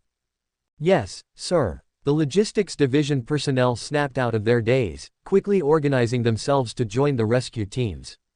Ari stormed over, grabbing Deville by the collar, his fury palpable. What about that soldier? Where did you take him? Damn it. Deville suddenly remembered. A critically injured but unconscious soldier had been mistaken for dead and tossed into the corpse transport truck. The governor had now issued new orders, and if this soldier died due to the logistics division's negligence, it would be a severe dereliction of duty. Pushing Ari aside, Deville sprinted to the transport truck. Climbing aboard, he waded through the filthy blood and gore, finally locating the soldier. But the man had stopped breathing. You can't die. Deville's heart raced as he called for medics. Get over here and save him. Deville frantically began administering chest compressions and mouth-to-mouth resuscitation. After completing a cycle of life-saving measures, the soldier's breathing returned, albeit faintly. The situation was dire, he could die at any moment. Deville looked up at the medics, shouting desperately. He's still alive. I need a med shot, there's no time. Where is it? Just as the soldier was about to slip away for good, Ari rushed over with a med shot in hand. Catch. Panting heavily, Ari hurled the shot towards Deville, who caught it midair. Shish. The med shot was injected into the soldier's neck, and its effects kicked in instantly. The soldier's chest rose sharply, and he gasped for air, coughing violently. He was alive. Deville was overjoyed and turned to share his relief with the soldiers, but upon seeing their cold stares, he quietly moved aside, letting them take their comrade away. Without a word of complaint, Deville returned to his duties, determined to fulfill the governor's orders. Across the entire pipeline defense zone, everyone was following the governor's commands, working diligently to rescue as many as possible. Meanwhile, far away in his office at the Spire, Eden was feeling deeply troubled. 2 hours ago, he had visited the Ministry of Defense to inquire about the state of the defense forces, only to stumble upon a distress call from the pipeline defense zone. Yet, the ministry hadn't dispatched any reinforcements. According to their calculations, sacrificing half of the defense forces in the zone would be sufficient to wipe out the mutant horde. As such, they saw no need to deploy the court district's precious elite forces. Eden was left speechless. If the soldiers died, how was he supposed to gather hope energy? Besides, these were real people, warriors fighting for the court district. Without hesitation, Eden had immediately sent the elite guard to support them, hoping to minimize casualties. He also ordered the logistics division to organize a rescue operation. That's when he learned the logistics division wasn't sending aid, they were sending corpse collectors. The logistics division's rescue teams had been disbanded long ago, and their main task now was to produce and collect protein sources. Upon realizing the state of affairs in both the logistics division and the defense forces, Eden could only curse, "Damn it all." But his anger had no outlet. Without the logistics division's ruthless efficiency, the court district and the entire territory would have collapsed long ago. Fortunately, Eden had arrived in time, and there was still hope. He possessed the power of the little sun, and that was his key to changing everything. Eden immediately repealed parts of the protein collection protocols and ordered the logistics division to hastily organize a new rescue squad. He also sent strike ships to the defense zone to prevent further conflicts and deliver the news. Now that the strike ships had returned, Eden could feel the slow but steady rise of hope energy. The rescue mission had gone well, successfully appeasing the defense forces. This operation alone had netted him nearly 20,000 hope energy points. The rescue had been a success, but it had come at the cost of depleting most of the precious medical supplies from the Spire's vault. Still, Eden couldn't afford to worry about that now. He needed hope energy for the upcoming Emperor's Ascension Festival. It was vital that he eliminated any threats that could disrupt the ceremony. For now, Eden could only pray that there wouldn't be another mutant horde or crisis in the coming days. He no longer had the resources for another rescue mission. With a heavy heart, Eden returned to the mountain of paperwork on his desk, pushing through the endless administrative tasks. He also checked on the progress of the statue's restoration, urging the workers to finish everything before the festival. As he faced the ever-growing pile of documents, Eden felt utterly exhausted. Administrative work really is soul-crushing. No wonder the previous me left it all to Bayev. He was only managing one district on one planet, a population of several million, and it was already this overwhelming. How much worse must it be for the High Lords governing hundreds of worlds? No matter how advanced their body enhancements were or how long they lived, they still couldn't escape the crushing burden of bureaucracy. Many had literally worked themselves to death. The thought sent a chill down Eden's spine. He could already see a bleak future ahead.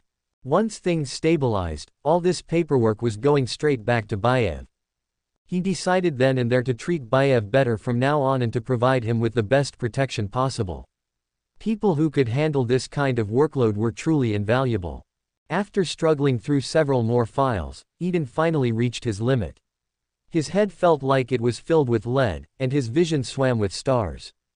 This is too much. Even in another world, I still have to work overtime. With tears in his eyes, he downed a supplement shot. His foggy mind cleared, and he forced himself to continue. There was still important military business to address. One file caught his attention. It reported that the Defense Forces commander and chief of staff had both perished in the recent mutant assault. New leaders needed to be appointed immediately. Eden skimmed through the list of candidates and wasn't impressed by any of them. Traditionally, the top positions in the defense forces were filled by people from the court district, but Eden had other plans. That wouldn't align with what he intended to do next. He decided to promote someone from the lower ranks instead, ideally someone from the lower hive, someone who could empathize with the soldiers. He ordered the Ministry of Defense to send him the profiles of all non-court district officers, and after carefully reviewing them, he selected a new commander and chief of staff. Eden was pleased with his choices. These two, they look like protagonists. Subscribe to Chinese Novel Audiobook YouTube channel. Chapter 31, Meeting the Governor. On the defensive line of the pipeline zone, the rescue work was nearing its end. Ari glared at DeVille. Scum from the logistics department, don't think we'll thank you just because you helped save people. I don't need the gratitude of you underhive dwellers. DeVille responded with an air of superiority. Everything I do is for the governor. One day, he will recognize my loyalty and contributions. Damn bastard, what are you so proud of? We're the heroes here. I heard the governor hands out some kind of medal to heroes. Maybe the ship coming to pick us up is already on its way. We'll soon be heading to the spire to meet the governor. You'll be so jealous. Ari grumbled. DeVille laughed, as if he had heard a joke. Ignorant underhivers. He turned away, no longer wanting to see Ari, who he compared to a grox. Suddenly, an assault craft flew in, landing not far from them, drawing everyone's attention. A Spire assault ship. The hatch opened, and an official from the Department of Military Affairs, flanked by 2 guards, approached Ari and Kays. The official's face was cold as he glanced at them. Captain Ari, Cadet Staff Officer Kays, you are to accompany me to the Spire immediately. The governor wishes to see you. What? Everyone present was stunned. By the Emperor, you've got to be kidding me. Ari couldn't believe it. He had just been speaking nonsense earlier, but now the governor had actually summoned him. The military official's tone was unmistakable. The governor is waiting for you. This is an order. To disobey is to betray. He gestured for them to follow. Realizing it was true, Ari smirked at DeVille. Eat that, bastard. I'm off to meet the governor. DeVille stood there in shock, muttering to himself, how is this possible? Why would the governor meet an underhiver? Kays, snapping out of it, grabbed Ari by the arm. Come on, Cyclops, let's go. Quickly, Ari and Kays followed the official into the assault ship. The craft took off, heading toward the spire in the Royal District. DeVille was left standing there, covered in the dust kicked up by the departing ship.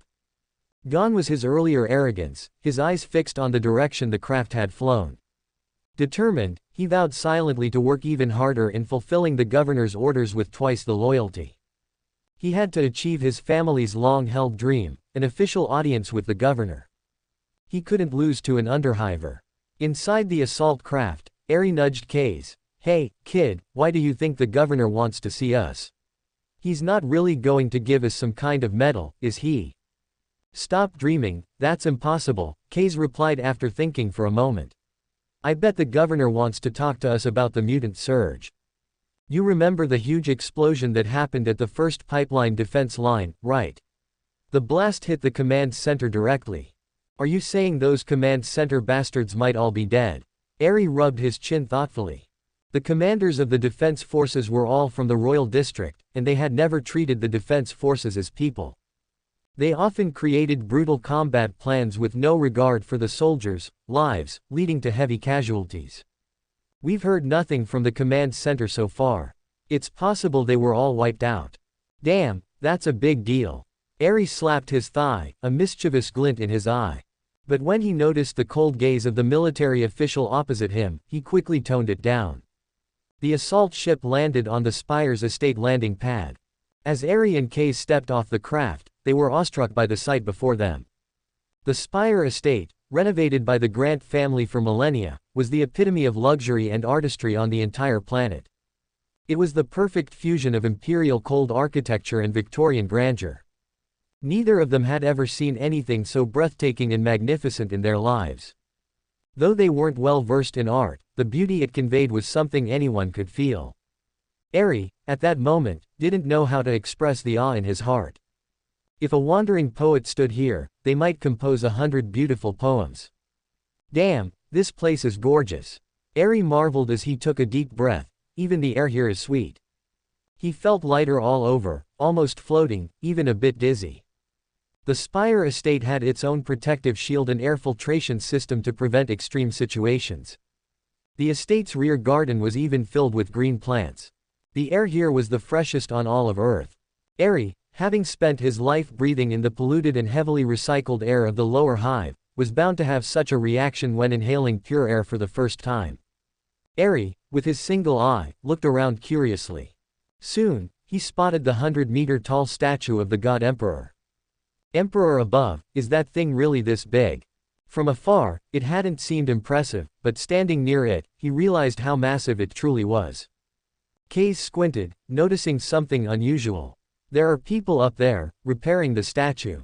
He frowned, deep in thought, but the military official's cold voice interrupted him. You may proceed. With that, the official turned and re-entered the craft. He had no chance to meet the governor himself. The assault ship flew away.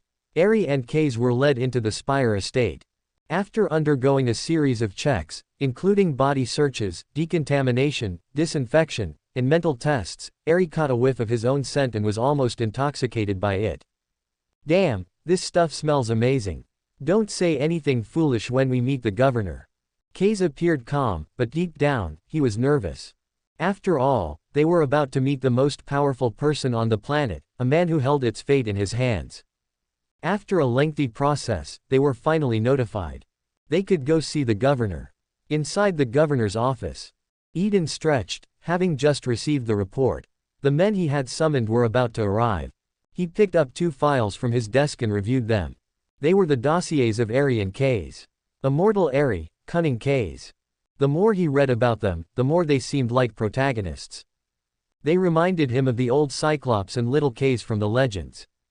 Talented people. Eden nodded in satisfaction. With such strategists at my side, what do I have to fear from this Warhammer 40k universe? Soon, Eri and Kaze were ushered into the governor's office by a maid. You've finally arrived. Good work. Eden greeted them warmly. Damn, cough. Governor, sir. Seeing the young, noble, and overwhelmingly charismatic governor, both Eri and Kaze were momentarily flustered, unsure of how to respond. Kaze controlled his slightly trembling hand and bowed deeply. Governor, I offer you my most sincere greetings. Eri, seeing this, hurriedly stammered and followed suit. Governor, I greet you as well. Chapter 32, A New Appointment. Seeing the two of them a bit nervous, Eden waved his hand in a comforting gesture. There's no need to be so tense. I already know about your deeds, so let's get straight to the point. He stepped forward and handed them both a document, stamped with the governor's seal, along with badges. In recognition of your outstanding performance and significant contributions, I hereby appoint you both as the commander and staff officer of the Planetary Defense Forces of Urth.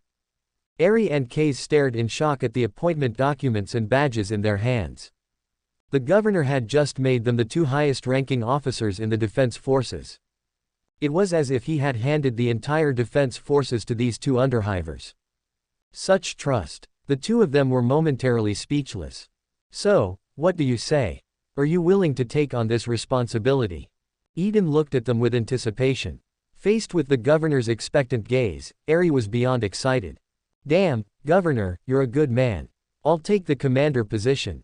Kaze, on the other hand, remained much more composed. He had many doubts, unsure why the governor trusted them so much.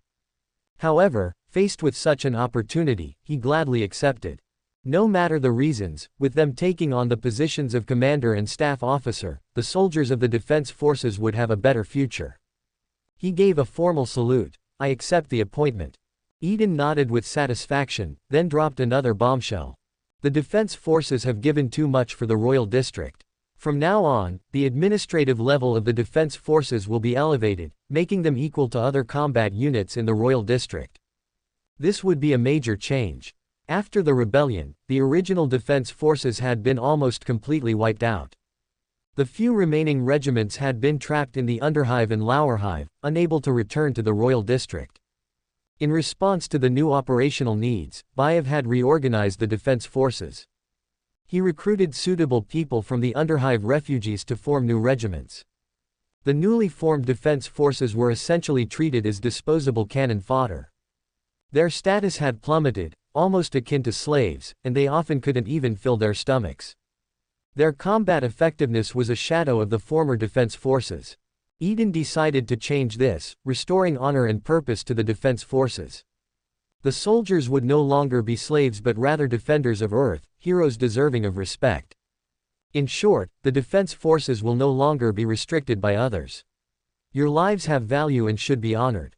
No one will dare look down on you again. Eri was so moved that he trembled, his eyes moistening with emotion. His bionic eye even flashed brightly in response. With a solemn vow, Eri declared, I, immortal Eri, swear that even if I descend into hell, I will never betray your trust. Kays, too, was touched at this point. He bowed his head and said, Governor, I pledge my loyalty to you. Eden nodded. The royal district needs a strong and loyal defense force. You both are capable, so I will give you full autonomy to recruit and train the defense forces in your own way. He patted both of them on the shoulder. The defense forces are in your hands now. Don't disappoint me. The governor's unwavering trust moved Eri deeply, and he silently vowed to repay this trust with his life if necessary. Kays's opinion of the young governor shifted as well, and he now treated Eden with even greater respect. This was exactly the result Eden had hoped for. To be honest, he had no idea how to train the defense forces or how to ensure their loyalty. Nor did he have the time or energy to manage them. His role was to select the right people and let them do their job. Since Eri and Kays were talented, he would give them the autonomy they needed to succeed. Afterward, Eden invited Eri and Kays to join him for lunch. The Spire estate, stripped of its gold and jewels, no longer appeared so extravagant. But thanks to Linda's efforts, the artisans had redecorated the estate with other materials, giving it an even more refined appearance. Eri and Kays sat in the lavish banquet hall, feeling uneasy. They had never been in such a high-class place before and were afraid of making fools of themselves. Under Eden's new guidelines, meals at the Spire estate had become much simpler. Today's lunch was grok steak, arcanberry pastries, and a side of Manola wine. These dishes were nothing special to Eden. But for those outside the Spire, they were unattainable delicacies. Eri took a bite of the grok steak, and his mechanical eye flashed brilliantly. Damn, this stuff is delicious. He didn't know how to describe the flavor, only that it was 1,000 times better than the corpse starch and irradiated mushrooms of the Lauer hive. He eagerly sliced into the steak, almost reaching out to grab it with his hands. But with the governor seated across from him, he restrained himself from being too brazen. Still, his hands trembled, and the knife scraped noisily against the plate. Kays, sitting beside him, was having a similar experience. The tender, juicy steak and the sweet, tangy arcanberry pastry had completely won him over. His taste buds were exploding with joy. He tried his best to maintain his composure, to keep up appearances. He couldn't embarrass himself in front of the governor. Eden quietly ate his steak while observing the two men. He knew very well how rare such food was for those outside the Spire. So, he remained silent and didn't draw attention to them, allowing them to enjoy the meal fully. Eden decided that in the future, he would invite more important subordinates to share meals with him. Not only would it be a way to reward them, but it would also strengthen their bond. As they ate, Eden noticed Eri wiping away tears. Eri looked up at him, hesitating as if he wanted to say something. After a moment of hesitation, Eri finally spoke. Governor. Commander Eri, feel free to speak your mind. Eden maintained a gentle tone, trying not to put too much pressure on him. I was just thinking about the soldiers in the defense forces, they're still hungry. Eri stammered slightly. Kays raised his head and added. For the past few months, the defense forces have been severely undersupplied, sometimes even worse off than the factory workers. The long-term hunger has drastically weakened the combat effectiveness of the defense forces, and some have even starved to death. If we don't replenish supplies soon, the consequences could be even more severe. Hearing Kays's words, Eden fell silent. He knew about these issues. With food shortages in the royal district, the logistics department had first cut the supplies of the defense forces. According to their calculations, most new recruits in the defense forces didn't survive more than 3 months anyway. Since they were seen as disposable, whether they were fed or not didn't really matter. As long as they had enough strength to hold a gun, that was enough. Thus, the supply for the defense forces had been continuously reduced, to the point where even factory workers were better off. In fact, this wasn't an isolated case. Resource allocation had been cut across the board, even for administrative units. Yes, the staff officer, Kays is absolutely right. Eri nodded eagerly, looking at Eden with pleading eyes. Governor, the soldiers need food. Chapter 33, Notification from the Royal District. Seeing the governor's silence, Orai's heart jumped into his throat, his body trembling slightly. He was afraid. Afraid that the governor would be angry. Even more afraid that the governor would reject his plea. Gulp. Kay swallowed hard, fearing that Arai's words might have angered the governor. From the information Kays had gathered, he could infer that the situation regarding the royal district's resource reserves was dire. Perhaps there really weren't enough resources to supply the defense forces. The atmosphere in the banquet hall became stifling. Just as the two were growing more anxious, Eden snapped out of his thoughts and looked at Ari and Kays. An hour ago, I issued an order to the logistics department to increase the defense force's resource allocation. The new supplies should be in preparation for distribution, double the current amount. This was a bold move on his part, essentially advancing the defense force's supplies for the next month. And it wasn't just the defense forces, other units, supplies would also increase, though it was all advanced from next month's resources. According to Eden's resource distribution plan, by the time the Emperor's Ascension Festival arrived, the royal district would be completely depleted of supplies. There was no other way. Empty promises weren't enough. He needed to provide tangible benefits to give everyone a reason to believe in the promises he had made. That's why Eden decided to advance the royal district's resources, using up everything prepared for next month. This meant that for this month, they'd have twice the amount of supplies to boost everyone's morale. Of course, the downside was that after today, there might be no tomorrow. If, in a month, no new sources of supplies were found, the territory would fall into a state of extreme hardship. But to gather and harness the power of hope, he had no choice. Rather than prolonging their slow decline, it was better to gamble everything on a final push. As he had said before, this was a high-stakes gamble. If he could gather enough hope power during the Emperor's Ascension Festival, he would be able to use the portal to bring back the unharvested crops and ancient agricultural technology from the Green Wave farms aboard the Space Hulk. That would solve the food shortage, allowing him to focus on other matters, developing the territory and reclaiming the Hive City. Rather than continuing to weaken, like countless other worlds in the dark corners of the Imperium, waiting to be swallowed whole by darkness. Eden's eyes were filled with determination. With these supplies, the soldiers shouldn't starve anymore. I can promise you that this hardship is only temporary. The royal district has found a solution to the food problem. When you return, please tell the soldiers that the royal district will not forget their sacrifices. Their conditions will improve, and they must improve. The governor had agreed to give the defense forces more supplies and promised even more in the future. Ari and Kays were both overwhelmed with joy at the news. Ari shot to his feet, tears streaming down his face. Governor, I speak for all the soldiers when I thank you. Kays quickly stood up to add, what Ari means is, we pledge the utmost loyalty on behalf of all the soldiers. He performed a gesture of reverence, a symbol of deep respect and awe. Yes, exactly. Ari nodded rapidly. Eden smiled faintly and motioned for them to sit down. He raised his glass and made a toast, enjoy the food. There will be bread, there will be milk, and everything will get better. Royal District, Administrative Residence. The residential district was close to the Sacred Plaza and home to the officials of the Royal District. It boasted grand architecture and luxurious decorations. Compared to the Underhive, the residences here were of high quality, with precious space, free electricity, water, and other resources. That was the situation before. After the rebellion, the residential district had fallen into disrepair.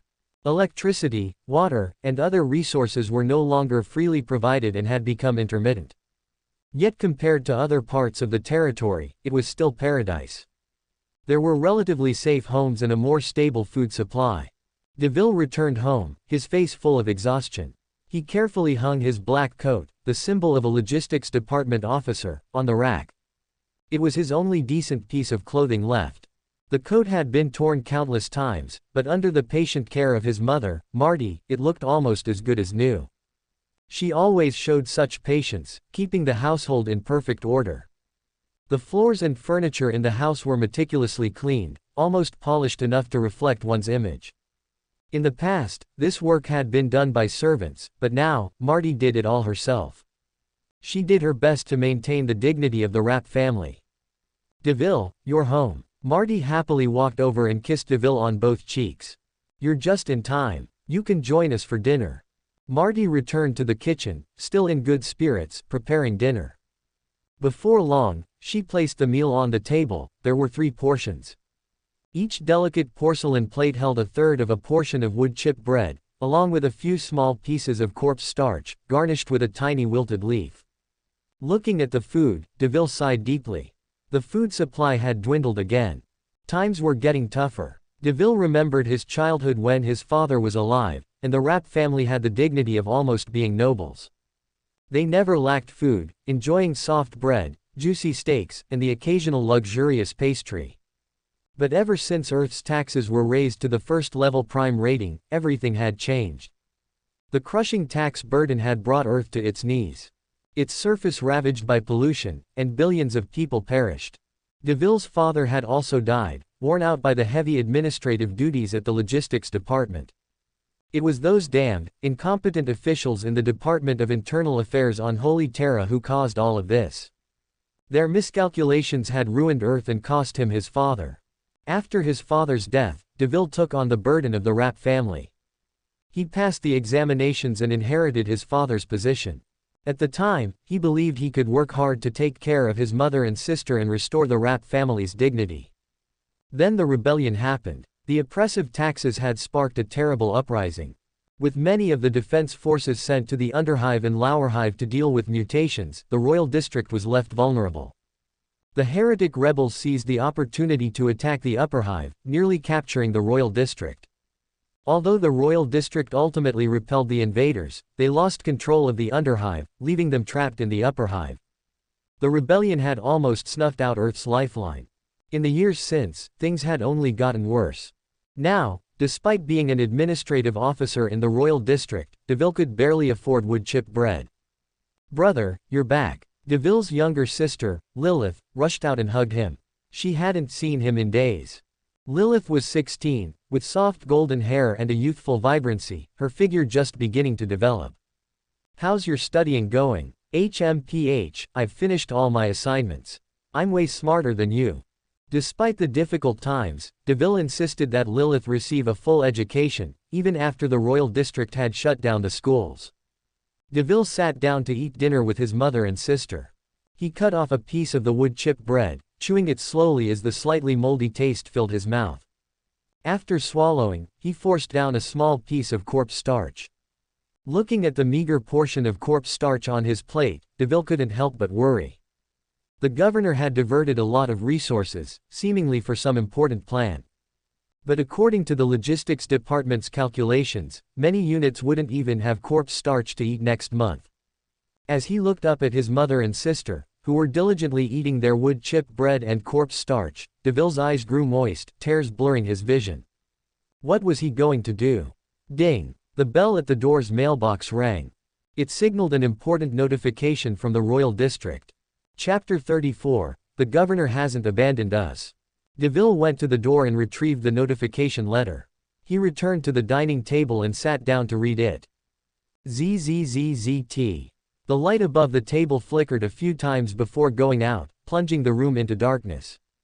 Lilith complained. Another power outage. These blackouts are happening more and more often lately. The frequent outages were severely affecting her study progress. Marty pulled out a candle and lit it, the warm glow illuminating their faces. "Brother, the food rations are getting smaller and smaller. What's really happening out there?" Lilith stared at DeVille, looking for answers. For safety reasons, DeVille had strictly forbidden Lilith from leaving the administrative district, let alone venturing beyond the Royal District. Other families in the district had done the same, shielding their children from the harsh and dangerous world outside. They had all agreed to keep the truth hidden, not wanting their children to face the grim reality of the outside world, for fear that despair would crush their spirits. DeVille gently ruffled Lilith's hair, speaking in a reassuring tone.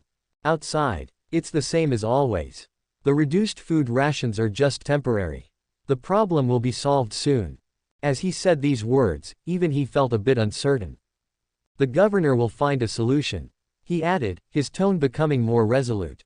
"That's not true." Lilith's voice trembled with emotion, and she was close to tears. These things were hard to keep secret, and children would always find ways to hear bits of information. Some even snuck out to see for themselves, returning terrified by what they had seen.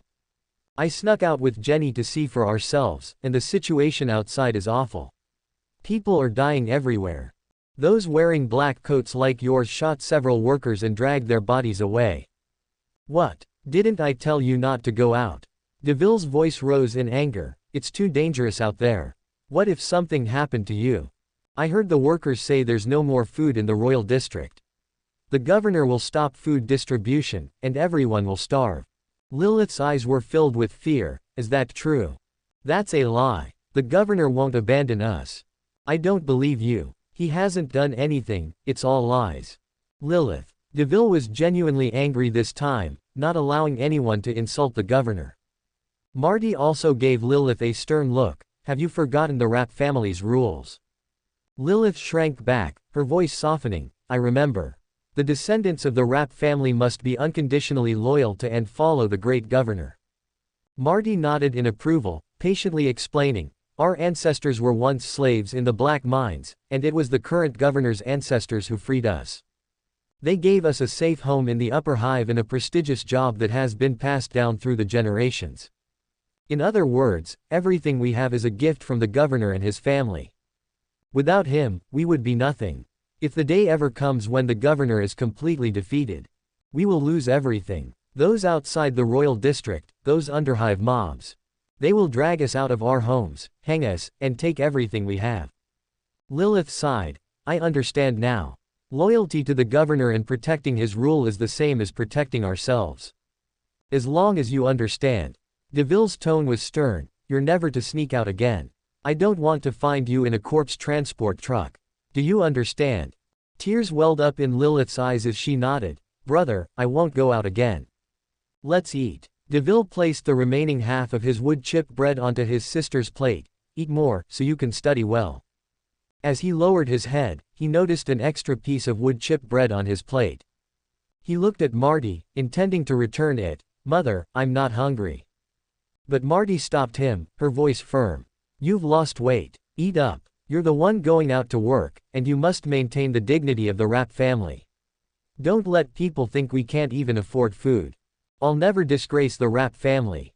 Deville lowered his head, tears in his eyes, as he forced the wood chip bread into his mouth and chewed it vigorously, washing it down with water. After this little episode, the family returned to their quiet meal, focusing on the corpse starch on their plates. It wasn't an easy thing to swallow. As Deville struggled to choke down the corpse starch, he opened the important notification from the royal district.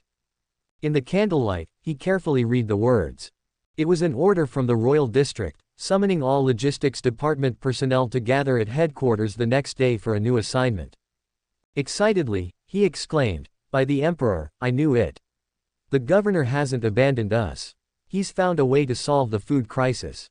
What? Marty and Lilith were both surprised. Deville eagerly handed them the letter. Look, it's from the governor. He says he's found a preliminary solution to the food problem, and now he needs everyone in the royal district to work together. All hearts and minds united, working toward the same goal. He also said that everyone has worked hard during these tough times, and the food and supplies will return to normal. We'll all be fed so we can work harder. Everyone's contribution will be remembered. May the royal district be with you. Deville's voice trembled with emotion as he read the governor's final words. He was overwhelmed with excitement. The governor's tone this time was different from before, clearer, more relatable, even with a hint of warmth. Marty nodded in admiration, as expected of the heir to the Grant family, with thousands of years of heritage. The governor truly has a way. Lilith was overjoyed. Does this mean we won't have to eat wood chip bread and that nasty black stuff anymore? Deville and Marty didn't tell her that the black stuff was corpse starch. Nor did they mention its actual composition. Lilith only knew it was something disgusting to eat. Deville looked at Lilith, his voice firm. Yes, as long as we carry out the governor's plan and help the royal district through this crisis, we won't have to eat this junk anymore. Yay, that's great. Brother, you have to work really hard. The future of the royal district depends on you. Of course. For the governor, for the royal district, and for you both, I won't slack off. Deville excitedly talked with his mother and sister for a while longer before retiring to bed early. He wanted to conserve his energy and be in peak condition to carry out the governor's new orders. Beep beep beep, for the governor. The electronic alarm from his bedside clock startled Deville awake. Chapter 35, The Governor's Speech. For the governor. Deville silenced the alarm and repeated the phrase once more. He quickly went to the washroom, tidied his light blonde hair, and steeled his face with determination. Stepping out of his room and into the dining area, Marty had already prepared breakfast, a small piece of wood chip bread and some corpse starch. Deville sat down, eating while glancing at an old newspaper beside him. This had been his father's habit, one he had now picked up. Since the Hive's newspaper offices had mostly collapsed, new papers were no longer being published. He looked at these old papers merely to remember the better days of the upper Hive. After finishing his meal, Deville walked to the door, put on his cold, black coat, and fastened his gold lion badge. In that instant, he transformed from a young man into the feared Black Reaper. Nowadays, the logistics department held immense power, controlling the distribution of resources in the Royal District, with the added authority to collect human protein by force if needed. Even as a low-ranking officer, Deville commanded fear. Marty came over to straighten his collar, reminding him, "Serve the governor well. Do not bring shame to our family." "I will, mother." This ritual had become a routine, a constant reminder to Deville. Loyalty to the governor must be maintained. Deville hugged his mother briefly before turning and heading out the door. The moment he stepped outside, his expression turned cold, and his steps became firm and resolute. As an administrative officer of the Royal District, responsible for protein collection, he could not afford to be merciful. Mercy meant weakness. If the people lost their fear of him, it wouldn't be long before he was dead. The mobs and cultists would find a way to stick a knife into him. Who could imagine that a cute little girl could hide a dagger, stabbing accurately into a man's throat? Who could guess that a frail, elderly woman carried a bio-bomb, shooting it out just before detonating it, taking several black armored soldiers down with her? Deville had seen too many such things, too many colleagues who had perished because of them. That was why he had to be cold, to instill fear. It was the only way to survive. It was the only way to complete his mission. It was the only way to serve the governor. He had chosen to be the one who fired the first shot, even if it meant mistakes would be made. This was the Hive, treacherous and dangerous at every corner. The pale sunlight broke through the gray mist, faintly illuminating the swarm of logistics department personnel gathering from all directions. They were all equally cold, nodding slightly to each other as they formed into a column. A black tide of people marched in silence toward the headquarters of the logistics department. Soft sunlight poured into the bedroom, bringing with it a gentle warmth. Eden woke naturally, stretching comfortably. After being attended to by his maids, he washed up and made his way to the dining room, sipping his morning tea while listening to Bayev go over the day's agenda. The most important task for the morning was to visit the logistics department. For the Emperor's Ascension Festival, and his subsequent plans, Eden had decided to make some adjustments to the department. All 10,000 members of the logistics department had gathered and were waiting for his inspection. Soon, Eden was in his hovercar, escorted by Carter and his guards, on the way to the headquarters of the logistics department. The headquarters, located to the left of the spire, was a cold, black building. In front of the building lay a small plaza. In the plaza stood the gathered logistics department personnel, lined up neatly, standing rigidly without a hint of slack. The area had been completely sealed off, with security forces from the logistics department tightly controlling the surroundings. They had to ensure the governor's safety, as any mistakes would be unforgivable. Deville stood near the front of the crowd, his body trembling slightly with excitement. The governor was about to arrive. Since hearing the news, Deville's heart had been restless. He took a deep breath, adjusting his breathing, and stood even straighter. He would present himself in the best possible manner to greet the governor. After waiting for nearly half an hour, the hovercar convoy from the spire finally arrived. The governor had come. Like everyone else in the logistics department, Deville kept his gaze fixed forward, not daring to turn his head or look around carelessly, as this would be seen as disrespectful. Eden leaned back in the hovercar's seat, looking out at the densely packed crowd. He felt a bit overwhelmed. His social anxiety was about to kick in. There were just too many people. He regretted not recording a message beforehand and having a mechanical loudspeaker deliver it. The hovercar came to a stop, and Eden stepped out, exchanging a few polite words with the senior officers of the logistics department before heading straight to the platform at the front of the plaza. As he ascended the platform, the stirring march of the Urth rebel forces began to play, filling everyone with a sense of solemnity. Down below, DeVille finally caught sight of the governor. He wore a magnificent and authoritative dark gold robe. His face was young and stern, with noble black hair. He was their great governor. So young, yet so capable. Since the rebellion, the governor had rarely left the Spire estate. As a result, many people had never seen him in person. DeVille had seen the governor's portraits countless times, but this was his first time seeing him in real life. The sight filled him with overwhelming emotion, nearly bringing him to tears. The other young logistics department officers around him were equally moved. They had all received the most orthodox loyalty education from the royal district and were the most devoted followers of the governor. Eden steadied himself on the platform, and the music came to a halt. He looked out over the mass of people below and took a deep breath. At this distance, with so many people, he couldn't really make out anyone's face. All he had to do was follow the script and deliver the speech. Thud thud. Eden instinctively tapped the microphone, and his voice echoed through the plaza. Good morning, everyone. Thump. As soon as he spoke, the entire plaza responded with a synchronized stomp, the sound of boots striking the ground sending a shockwave through the air. The crowd stood tall and saluted with the Imperial Aquila gesture. The sea of black, the overwhelming reverence, left Eden strangely awestruck. The scene below seemed to inspire the crowd as well, and he could sense their confidence growing. The power of hope was gathering. Eden continued, following the prepared speech. The script had been masterfully crafted by the professional writers of the Department of Internal Affairs, perfectly expressing everything he wanted to convey. And it was incredibly motivational. Even as the speaker, Eden found himself moved. From now on, he would definitely leave his speech writing to that expert. The speech's content was simple.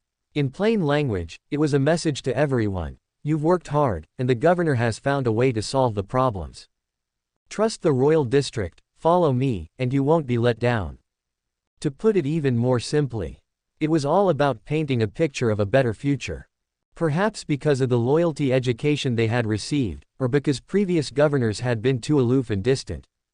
Eden's more heartfelt speech left many in the logistics department with tears in their eyes. In that moment, the power of hope surged by nearly 3,000 points. Chapter 36, The List. Feeling the surge of hope energy, Eden was satisfied. This was definitely worth it. Taking advantage of the momentum while everyone was still emotionally charged from his earlier speech, Eden decided to strike while the iron was hot and formally announced the new discipline regulations for the logistics department.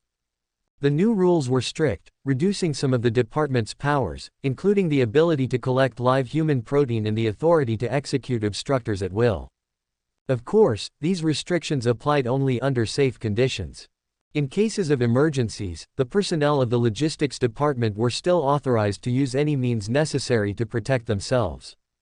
Eden wasn't foolish enough to impose too many restrictions on the logistics department.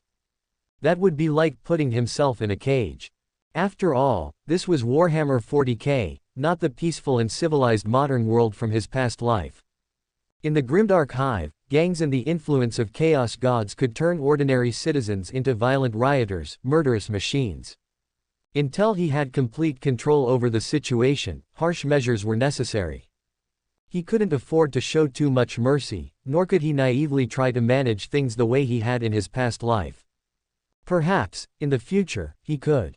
Eden pondered this thought before concluding his speech with, "May the royal district be with you." The crowd saluted him with the Imperial Aquila gesture once again, and the plaza fell silent. It felt a little uncomfortable.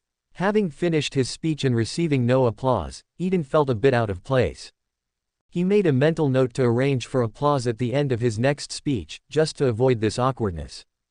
As he was about to step down, Bayev quietly approached and whispered, "Governor, you haven't mentioned the new department yet." Eden froze for a moment, realizing he had almost forgotten about the new department amidst the whirlwind of recent affairs. Returning to the podium, he announced the creation of a new department. Eden planned to recruit a select group from the logistics department to form a new division. These personnel would take on entirely new tasks, and he would personally oversee their training. The moment the announcement was made, the plaza erupted with gasps of surprise. However, the outbursts quickly ceased, as no one dared to disrespect the governor. Though the crowd remained silent, it was clear that excitement was boiling beneath the surface. Blood was pumping. The fact that the governor himself would be arranging and training the new department was enough to make the loyal young officers willing to give everything. Deville felt his blood racing, his heart pounding. He desperately wanted to be part of this new department. He yearned to offer his absolute loyalty to the governor. After announcing the news, Eden stepped back to take a break. The new department required 200 members, and Bayev was responsible for selecting the candidates. Personnel matters were his specialty. Bayev pulled out a list and began reading the names aloud, sending waves of tension rippling through the crowd. Each person selected was filled with excitement, standing tall and proud. To be chosen for the new department was a sign of excellence and personal recognition from the governor himself. It was an honor. They couldn't wait to return home and share the glory with their families. As the list grew shorter, those whose names hadn't been called grew increasingly anxious. Many silently prayed to the emperor and swore their allegiance to the governor, hoping their names would be among those chosen. Deville was no exception, his body tight with anticipation. By the emperor, my name must be called. As a descendant of the Rapp family, I cannot bring shame to my lineage. He had consistently been one of the top performers in the logistics department's internal evaluations. He had full confidence in himself, believing he would catch the governor's eye and be selected for the new department. But as the names dwindled and the remaining spots grew fewer, his heart began to sink. Each time a name was about to be called, he held his breath. Deville counted the remaining spots in his head: 197, 198, 199. When the overseer was about to announce the final name, Deville's heart was in his throat. He stared intensely at the platform. Please, let it be me. Popov Katter. At the sound of the last name, the plump man next to Deville let out an excited, yes. Before quickly covering his mouth, realizing his slip. He looked like a puffed-up guinea pig trying to hold back its breath. How could it be him? Deville was stunned. Popov, a coward who had always been at the bottom of the evaluations, had somehow been chosen for the new department. Deville had once been on a mission with that coward. When they were attacked by rioters, Popov had been too scared to even fire his weapon, bursting into tears instead. In the end, it was Deville who had resolved the situation, saving Popov's life. Deville always thought Popov was unworthy of the governor's grace. If not for Popov's father's significant contributions to the logistics department, Popov would have been kicked out long ago. Sensing Deville's gaze, Popov turned around and smiled at him. At that moment, Deville was struck by another, more troubling realization. The list of 200 names had been read, and his name wasn't among them. He hadn't been selected. Popov had made the cut, but he hadn't been chosen for the governor's personally led new department. A wave of shame washed over Deville. He had brought disgrace to his family. As he stood there in a daze, he suddenly noticed Popov still looking at him. Popov was still smiling. Was that fool mocking him? Deville struggled to suppress his emotions. He couldn't afford to do anything undignified. Anger was a sign of weakness. But then he realized that Popov's mouth was forming the words, "Congratulations." At the same time, Deville noticed his colleagues looking at him with envy in their eyes. What was going on? Rapp. The overseer's voice echoed through the speakers. Hearing his family name, Deville snapped to attention. He quickly realized that he was the only Rapp in the logistics department, meaning the overseer had just called his name. This meant he had been chosen for the new department, recognized by the governor. It seemed he had been so nervous that he miscounted the number of names and made a fool of himself. Understanding this, Deville's emotions felt like they had just been on a roller coaster, and an overwhelming sense of joy washed over him. He fought to maintain his composure, nodding slightly in acknowledgement to the envious colleagues around him. Though unnoticed, his eyes were already brimming with tears. After reading all the names, Bayev instructed those on the list to remain in place, while the others were dismissed to continue their work for the day. Deville and the other chosen members stood in orderly formation, waiting for their next orders. From a distance, they could see the governor approaching. As the governor drew closer, their hearts began to race. I'm so tired. Yep, meetings are definitely the best way to induce sleep, Eden inwardly groaned, rubbing his forehead to chase away the fatigue. Step by step, he approached Deville and the others. Chapter 37, The Attack. Eden stopped in his tracks, looking at the spirited young men and women in front of him, nodding in satisfaction. Bayev had indeed done an excellent job, selecting the right talents based on Eden's criteria: young, loyal, and not too intimidating in appearance. There were many such young people in the royal district. After observing and experiencing the workings of the district these past days, Eden felt somewhat fortunate. Bayev's earlier purge of the royal district had swept away all opposition, including remnants of the empire's loyalists. This had given Eden the freedom to execute his plans without getting bogged down in endless political scheming with opposition factions and noble families.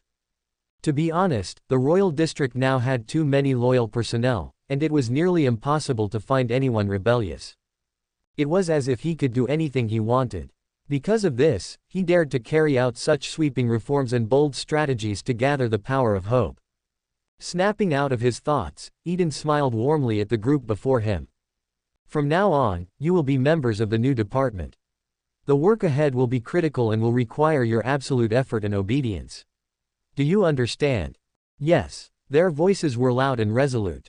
Good, Eden responded, clearly pleased with their attitude. Today, wrap up your current tasks, go home early, and get some rest. Tomorrow morning, gather here, and I will assign your new duties. Looking at the young recruits in front of him, he added with approval, you have been carefully chosen for your talents. You are all impressive, and the royal district will be with you. For the governor, Deville, overwhelmed with emotion, couldn't help but respond, his voice slightly trembling as he acknowledged the governor's praise. Seeing this, Eden casually patted Deville on the shoulder as a gesture of encouragement. Don't be too nervous. We'll have many opportunities to work together in the future. Why yes, sir. Deville was so shaken with excitement that he could hardly stand.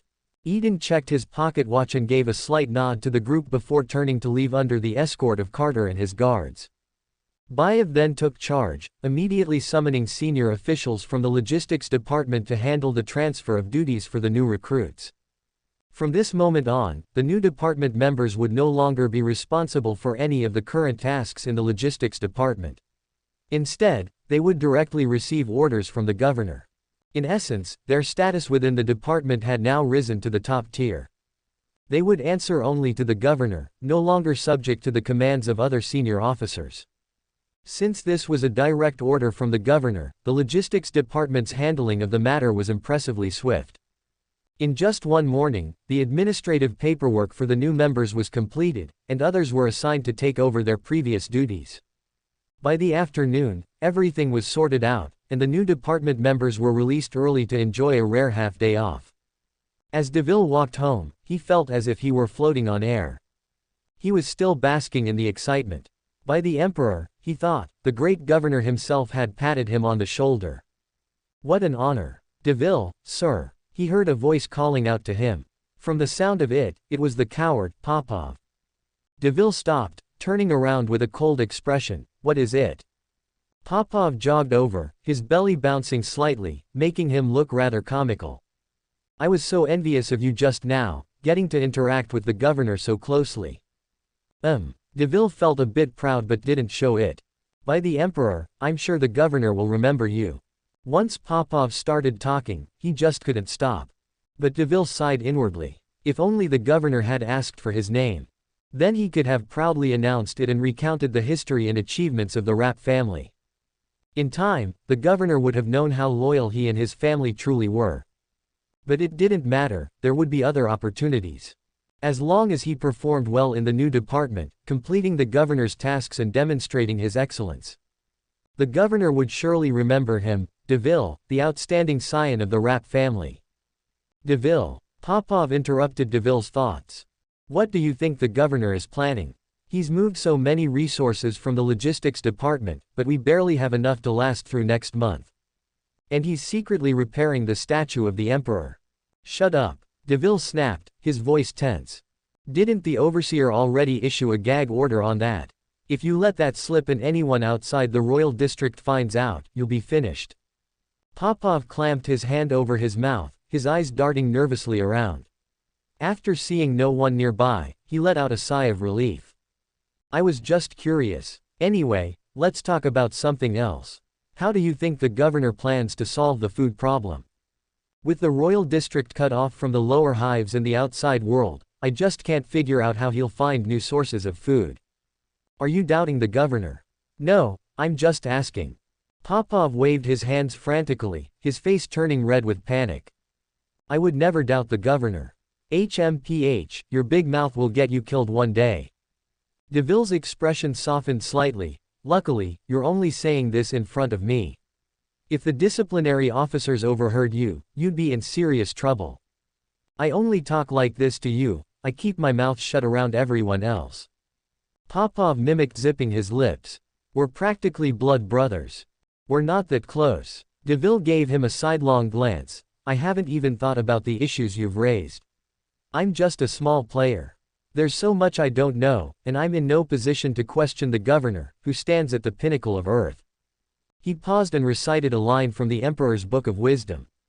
Ignorance is a virtue. As executors of his will, all we need to do is follow the governor's lead. Popov lowered his head. You're right. With that, DeVille stopped paying much attention to Popov, and soon, the two parted ways.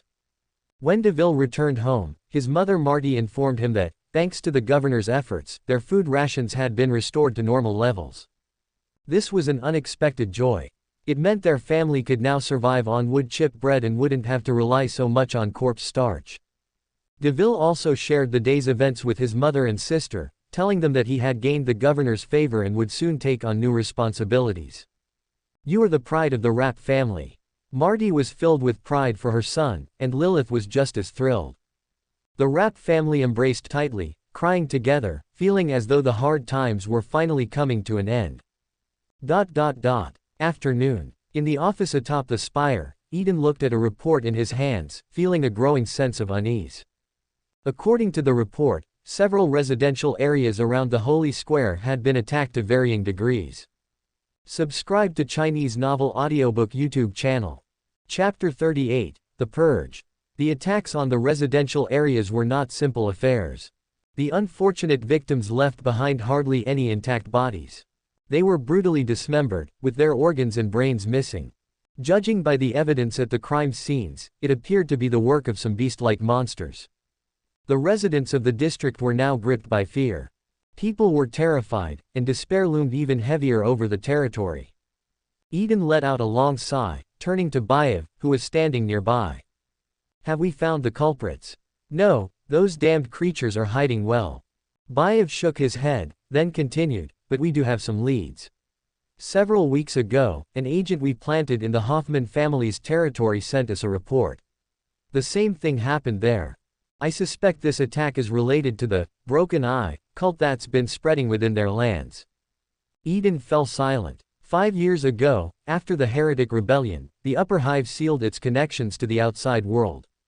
Under Bayev's leadership, a grand purge was carried out to root out and eliminate the heretics. But as the royal district's control weakened, the Upper Hive fractured.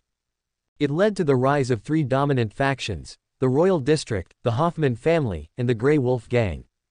Within the Royal District, the policy towards cultists was one of zero tolerance. Any faith unrelated to the Emperor was banned. Any sign of disloyalty or blasphemy was met with judgment and immediate execution. But the Royal District had no authority beyond its borders. Soon, various heretical cults began to re-emerge in the territories of the Hoffman family and the Grey Wolf Gang. Gradually, those heretics began infiltrating the Royal District's lands. Fortunately, the Royal District had strict control, and the heretics could only spread in the outer areas. However, as the district's grip loosened further due to the ongoing resource crisis, instability grew. This gave the heretics a chance to infiltrate further. They mingled among the populace, making it nearly impossible to distinguish them. They carried out secret rituals, causing numerous deaths. Several law enforcement and logistics personnel had been killed while carrying out their duties. It was becoming a significant problem for the royal district. What Eden couldn't have anticipated was that the heretics had infiltrated so close to the Holy Square. If they advanced any further, would they reach the royal district, or even the spire itself? What angered him most was the timing of the heretics' appearance. There were only a few days left until the Emperor Ascension Day. If the heretics launched an attack during the ceremony, it would lead to massive chaos. Fear and despair would grip everyone. At that point, all his efforts would be in vain. Eden had invested nearly all of the royal district's resources into this Emperor Ascension Day. He couldn't afford such a failure. He even had reason to suspect that these heretics were brought in by the Hallman family. Their goal could be to sabotage the ceremony. As for the Grey Wolf gang, they weren't clever enough to orchestrate something of this magnitude. The Hallman family, on the other hand, was skilled in scheming. They had launched attacks before. This time, they had struck at the heart of the royal district. Eden turned to Bayev, resolute in his decision. We must cleanse all the heretics from the residential areas around the Holy Square before the ceremony. Bayev frowned. Governor, we don't have the time or manpower to investigate, identify, and eliminate the heretics. Think again, see if there's another way. Eden felt a headache coming on. No matter what, those heretics had to be dealt with. At such a crucial moment, nothing could go wrong. Bayev frowned deeply, then proposed a brutally simple solution. We could seal off the surrounding residential areas, declare them heretic nests, and carry out a full purge of everyone. It's the fastest, most efficient way that won't cause too much unrest. It was undoubtedly the quickest way to solve the problem, and it aligned with the Imperium's typical approach. It would just require some sacrifices. For the Imperium, sacrifices were nothing new. In fact, the Imperium's very foundation was built on sacrifice. Tens of thousands of lives. That was insignificant. Even on Earth, the loss of so many lives wouldn't cause much of a stir. After all, Earth had sacrificed close to 100 billion lives to pay the Imperium's tithes of 11. Governor, this is the best course of action the royal district can take. Bayev spoke earnestly. If we allow the heretics to continue spreading, not only will the ceremony be ruined, but an even greater disaster will unfold. In other words, with Eden's approval, tens of thousands of lives would be sacrificed in the name of the Emperor. For most planetary governors, those bloated, parasitic leaders, this decision would be nothing. But for Eden, it was unacceptable. The education he had received could not allow him to make such a choice. Those were tens of thousands of lives, real, living people. But if they weren't swiftly dealt with, more lives would be lost, and all his plans would be for naught. At that moment, Eden truly understood how cheap life was in Warhammer 40k. When Bayev had mentioned before that millions or even billions had died on Earth to pay the Imperial tithe, Eden hadn't really felt anything. It was just a story to him then. But now, faced with the decision to sacrifice tens of thousands of lives, the weight of it pressed down on him. Now he could understand a bit of the pain the previous Grant family leaders must have felt. This was truly a dilemma. Bayev, thinking Eden was concerned about the potential fallout from a full-scale purge, confidently added, "Trust in my experience, Governor. I've handled many similar situations before. I promise you, the entire purge will be contained, with no impact on the surrounding districts. No one will escape, and no bad news will leak out. In 2 days, this matter will be completely resolved." Eden was speechless. Bayev wasn't wrong, he did have plenty of experience with purges. But why did he have to look so confident about it? He truly didn't seem to view people as human beings at all. For a moment, Eden thought that cruel rulers like this truly deserved their grim fates. They could commit the most horrific acts without a second thought. With a ruthless man like Bayev at his side, anyone who didn't know better might think Eden himself was the villain of the story. Eden couldn't shake the feeling that if Bayev ever fell to chaos, he'd be a significant figure. Bayev, with a posture of service and concern, asked, "Governor, what do you think?" What did he think? Was he really supposed to agree to a plan that would wipe out tens of thousands of innocent people? Even taking a step back, these people couldn't be allowed to die. They were his resource, his precious fuel. Eden wanted to explode with frustration, to tell Bayev to get out, but he restrained himself. After all, Bayev was just an executor, a loyal administrator. No matter how cruel his actions, the ultimate responsibility would fall on him, the planetary governor. Or rather, on Eden Grant. Eden had only been in this world for a short time, there was no way he was taking the blame for this. On the contrary, he was here to clean up the mess left behind by the original Grant and bring order to this chaotic situation. The question remained, if he rejected Bayev's proposal, was there another solution? Chapter 39, The Experiment, A Great Creation. Leave me. Let me think this through. Eden closed his eyes, struggling with the weight of the decision. Yes, Governor. Bayev bowed slightly and exited the room. Eden walked out onto the spire's balcony. The setting sun cast its golden light over him, outlining his figure with a warm glow. Below him, millions of citizens bustled about, people who owed their allegiance to the governor. The crushing responsibility weighed heavily on him, making him feel exhausted. Gazing out at the horizon, Eden murmured to himself, "I'll find a better way. I have to. Evening. Hoffman family territory. Screech. The sharp sound of metal scraping to a halt echoed as a makeshift lift descended to the lowest level. Polished black boots stepped off the lift, and Yusuf Hoffman emerged, exuding the grace of a gentleman. He was the current head of the Hoffman family and ruler of this territory. Before him was a vast, enclosed laboratory. The lighting was dim, casting a crimson hue over the dried bloodstains and scattered chunks of flesh on the floor. Yusuf wrinkled his nose and instinctively sidestepped the filth on the ground. How could these lowlifes not keep the place clean? Lord Hoffman, a researcher clad in a crimson lab coat, with disheveled hair, hurried over to greet him. How is the experiment progressing? Yusuf inquired, taking a cautious step back. The researcher eagerly flipped through his notes. Based on the data we collected last time, our research has made significant progress. We'll soon be able to create a new batch of completed specimens. Yusuf nodded in satisfaction. A few days ago, he had sent a batch of test subjects toward the Royal District for field trials. The data obtained from those trials was precisely what he needed.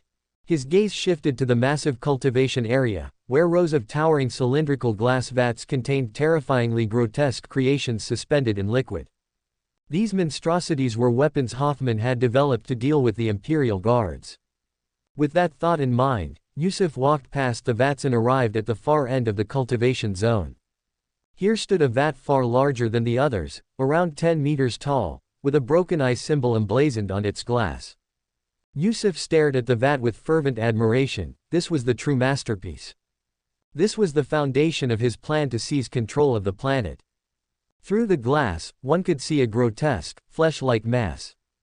Upon closer inspection, it became apparent that this was an abomination resembling a pregnant woman.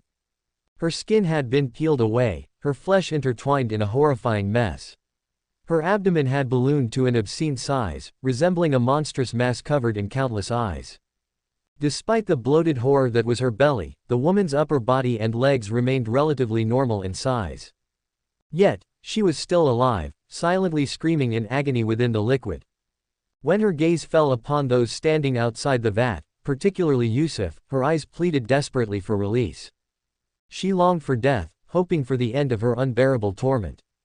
Yusuf's eyes watered as he looked at her. She was his sister, his blood relative. Avoiding her pleading gaze, he nodded to the researcher. The researcher moved to a control panel and pressed a green button. Instantly, the lab hummed to life, and the dark red lights flickered. Machinery at the base of the massive vat began pumping a variety of liquids into the woman's body through intricate tubes. The process caused the woman unspeakable pain. Her silent screams seemed to form a tangible force within the liquid. Her grotesque, eye-covered abdomen, several meters in diameter, began pulsing like a giant heart. Yusuf watched the horrific sight with maniacal tears streaming down his face. Life was being created there. Only through the most extreme suffering and despair could such a great creation come to life. A mechanical arm inserted a syringe into the flesh mass, extracting a small amount of liquid from within. The syringe then deposited the liquid into a sealed test tube. The mysterious liquid inside the tube emitted a mesmerizing blue glow. Yusuf observed the liquid from a distance, his posture cautious.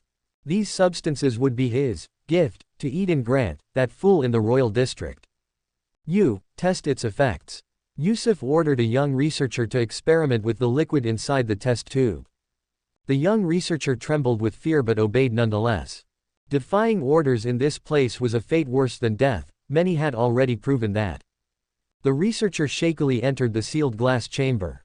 The moment he stepped inside, the chamber locked behind him. He turned toward Yusuf and the others, as if wanting to say something, but seeing the Lord's expression, he remained silent. The young researcher, trembling, drew the glowing blue liquid from the test tube into a syringe and injected it into a rat inside a glass box. Upon receiving the injection, the rat began violently convulsing, its body grotesquely mutating. It grew to the size of a small dog, sprouting several pitch-black eyes. Its teeth and claws elongated into sharp, deadly weapons. The mutated rat thrashed about violently, slamming against the sides of the glass box, which began to crack under the force. Seeing this, the young researcher was overwhelmed with terror. He rushed to the glass door of the chamber, banging on it, pleading to be let out. But no one outside paid him any attention. Yusuf and the others merely watched.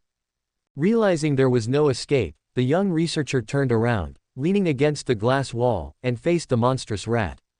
The cracks in the glass box grew wider, it wouldn't hold much longer. If that cursed rat broke free, it would tear him apart. He was drowning in helplessness. Thud thud thud. The glass wall behind him shook slightly. The young researcher turned around and saw Lord Yusuf standing on the other side of the glass, watching him. Yusuf, maintaining his gentlemanly smile, raised a hand and pointed to the other side of the chamber, gesturing for the researcher to look there. Following his direction, the researcher spotted an Imperial issue rapid-fire autogun mounted on the wall. Realizing the situation, the researcher sprinted over, grabbing the gun. It became clear, this experiment had two test subjects, the rat and himself. If he didn't kill that abomination, he was dead for sure. Taking a deep breath, he cocked the gun and aimed it at the glass box. Hiss! With a screech, the monstrous rat shattered the glass box.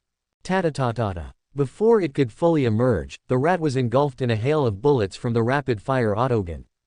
The mutated rat struggled, trying to escape, but the barrage of bullets forced it back, blood spraying from its wounds. The relentless fire pushed it into a corner, where its body exploded into chunks of gore. The young researcher kept firing until the gun clicked empty. He looked at the mangled, motionless body of the rat, finally feeling a bit of relief. But then, without warning, the mutated rat sprang back to life, leaping onto him and tearing into his flesh. Ah! The young researcher screamed in agony, utterly powerless as the beast ripped him apart. Mommy! Those were his last words before he died. Yusuf, standing outside the glass wall, watched the scene unfold with satisfaction. The experiment was a success. Inside the chamber, the mutated rat devoured the researcher's body, leaving nothing but bones behind. Yet it remained ravenous, still craving flesh. The abomination turned its gaze to Yusuf, flinging itself at the glass wall in a frenzy. Thud! It smashed into the glass and was thrown back. But it immediately got up and lunged again, only to be repelled once more. Outside the chamber, Yusuf calmly watched the creature, which seemed tireless, repeatedly ramming into the glass until it was covered in its own blood. Just as he was about to leave, something caught his attention. A small crack had appeared in the glass. The mutated rat slammed into the glass again. Crack! The entire glass wall splintered. Chapter 40, Yusuf's Gift. As the glass wall began to crack, the researchers around Yusuf were filled with fear and instinctively stepped back. However, Yusuf stood calmly, watching the mutated rat with interest. The creature shook its head and let out a furious screech before launching itself once more at the already fragile glass wall. Crash! The mutated rat smashed through the glass, carrying shards with it like deadly projectiles, flying straight toward Yusuf at high speed. Buzz! The rat and shards seemed to collide with an invisible wall, bouncing back even faster than before, slamming violently into the opposite glass wall. The creature lay on the ground, almost completely immobilized. It had hit Yusuf's personal miniature force field. As a noble lord, Yusuf always carried a miniature force field generator with him. He lowered his mechanized arm, which had been raised in defense, and the humming of the force field dissipated. That mechanical arm was, in fact, a miniature force field converter, always protecting him. This device was a crude imitation of the Empire's powerful force field generator known as the rosary beads, but it worked well enough. Hiss! The mutated rat screeched once again as it struggled back to its feet.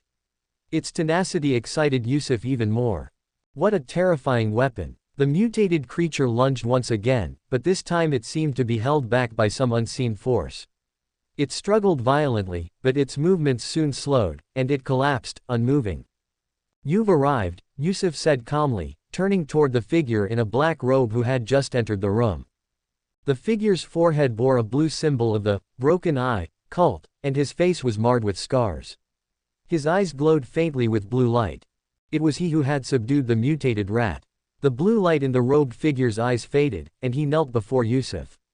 "My lord, your devoted servant greets you." Yusuf was plotting a grand scheme, and this black-robed man was a key part of that plan. For years, Yusuf had been preparing for the day when his ambitions would come to fruition. "I am born to rule." As the 14th son of the Hoffman family, born out of wedlock, Yusuf possessed knowledge and wisdom beyond ordinary men. He was a master strategist, driven by boundless ambition. He had navigated the treacherous politics of the noble houses, orchestrating countless schemes and conspiracies to defeat his elder brothers and become the sole heir of the family. His father had high hopes for him, believing Yusuf could lead the family to new heights, fulfilling the centuries-old dream of the Hoffman family. To that end, his father poured all the family's resources into his training, grooming Yusuf for greatness. But everyone underestimated Yusuf's ambition. One night, Yusuf personally drove a poisoned dagger into his father's heart. Only then did his father realize how impatient and ambitious his heir truly was. "Take that seat," his father gasped, his eyes wide, gripping Yusuf's hand with his final breath. With tears streaming down his face, Yusuf agreed to his father's dying wish. And so, Yusuf became the head of the Hoffman family. What followed was a brutal purge of dissenters and the placement of loyal followers in key positions, securing his control over the family. With this newfound power, Yusuf could finally pursue his true goal, the centuries-old dream of his family, revenge against the Grant family and the ascension to the position of planetary governor. The Hoffman family had long coveted that seat. It was rightfully theirs. The Hoffman family had taken root on Urth long ago, growing into a powerful noble house. However, at that time, they were still subservient to the ruling Red-Eye King of the Gonger dynasty. The Hoffman served the Red-Eye King loyally, paying their exorbitant taxes on time. But no one wants to be a servant forever. In secret, they amassed power, waiting for their chance to rule. That chance came over 3,000 years ago, when the Empire arrived. The Red-Eye King, mad with power, refused the Empire's offer of peaceful submission, killing the Empire's envoy and even firing upon their ships. Within a day, the Empire's mighty fleet surrounded Earth, drop pods raining down like meteors. From the pods emerged warriors clad in crimson power armor, space marines. They obliterated the Red-Eye King for his defiance, reducing him to ashes, and hunted down every last trace of his bloodline. Seizing the opportunity, the Hoffman family pledged loyalty to the Empire, emptying their stores to supply the Imperial fleet. They hosted grand feasts to honor the Empire's officials, swearing fealty to the Emperor and agreeing to pay the 11 tax. Impressed by their loyalty, the Empire's officials promised to grant them the position of planetary governor. The Hoffman family was overjoyed. After centuries of plotting, they were finally about to achieve their dream. But just as they were preparing to celebrate and plan the coronation ceremony, disaster struck. The Grant family, outsiders from another planet, bribed the Empire's officials and stole the position of planetary governor. Thieving scum. The Hoffman family's patriarch, upon hearing the news, was so enraged that he vomited blood and died on the spot. Soon after, the Grant family moved in, taking control of Earth as the new planetary governors. Furious, the Hoffman family rallied other noble houses, raised private armies, and incited the populace to rebel. But the Grant family was too powerful, crushing the rebellion in a bloody crackdown. Seeing that the situation was hopeless, the Hoffman family did what they always did best. They became the first to surrender. After executing a few scapegoats, the new Hoffman patriarch knelt at the gates of the Grant family's palace, begging for mercy and swearing eternal loyalty to the Grants. And so, the Hoffman family was forgiven, once again becoming vassals, serving their new rulers. 3,000 years passed. The world had changed, and most people had forgotten that bitter history. But the children of the Hoffman family had not forgotten. Their family creed commanded them to remember the shame of the past. Whenever Yusuf recalled these events, he burned with rage and humiliation.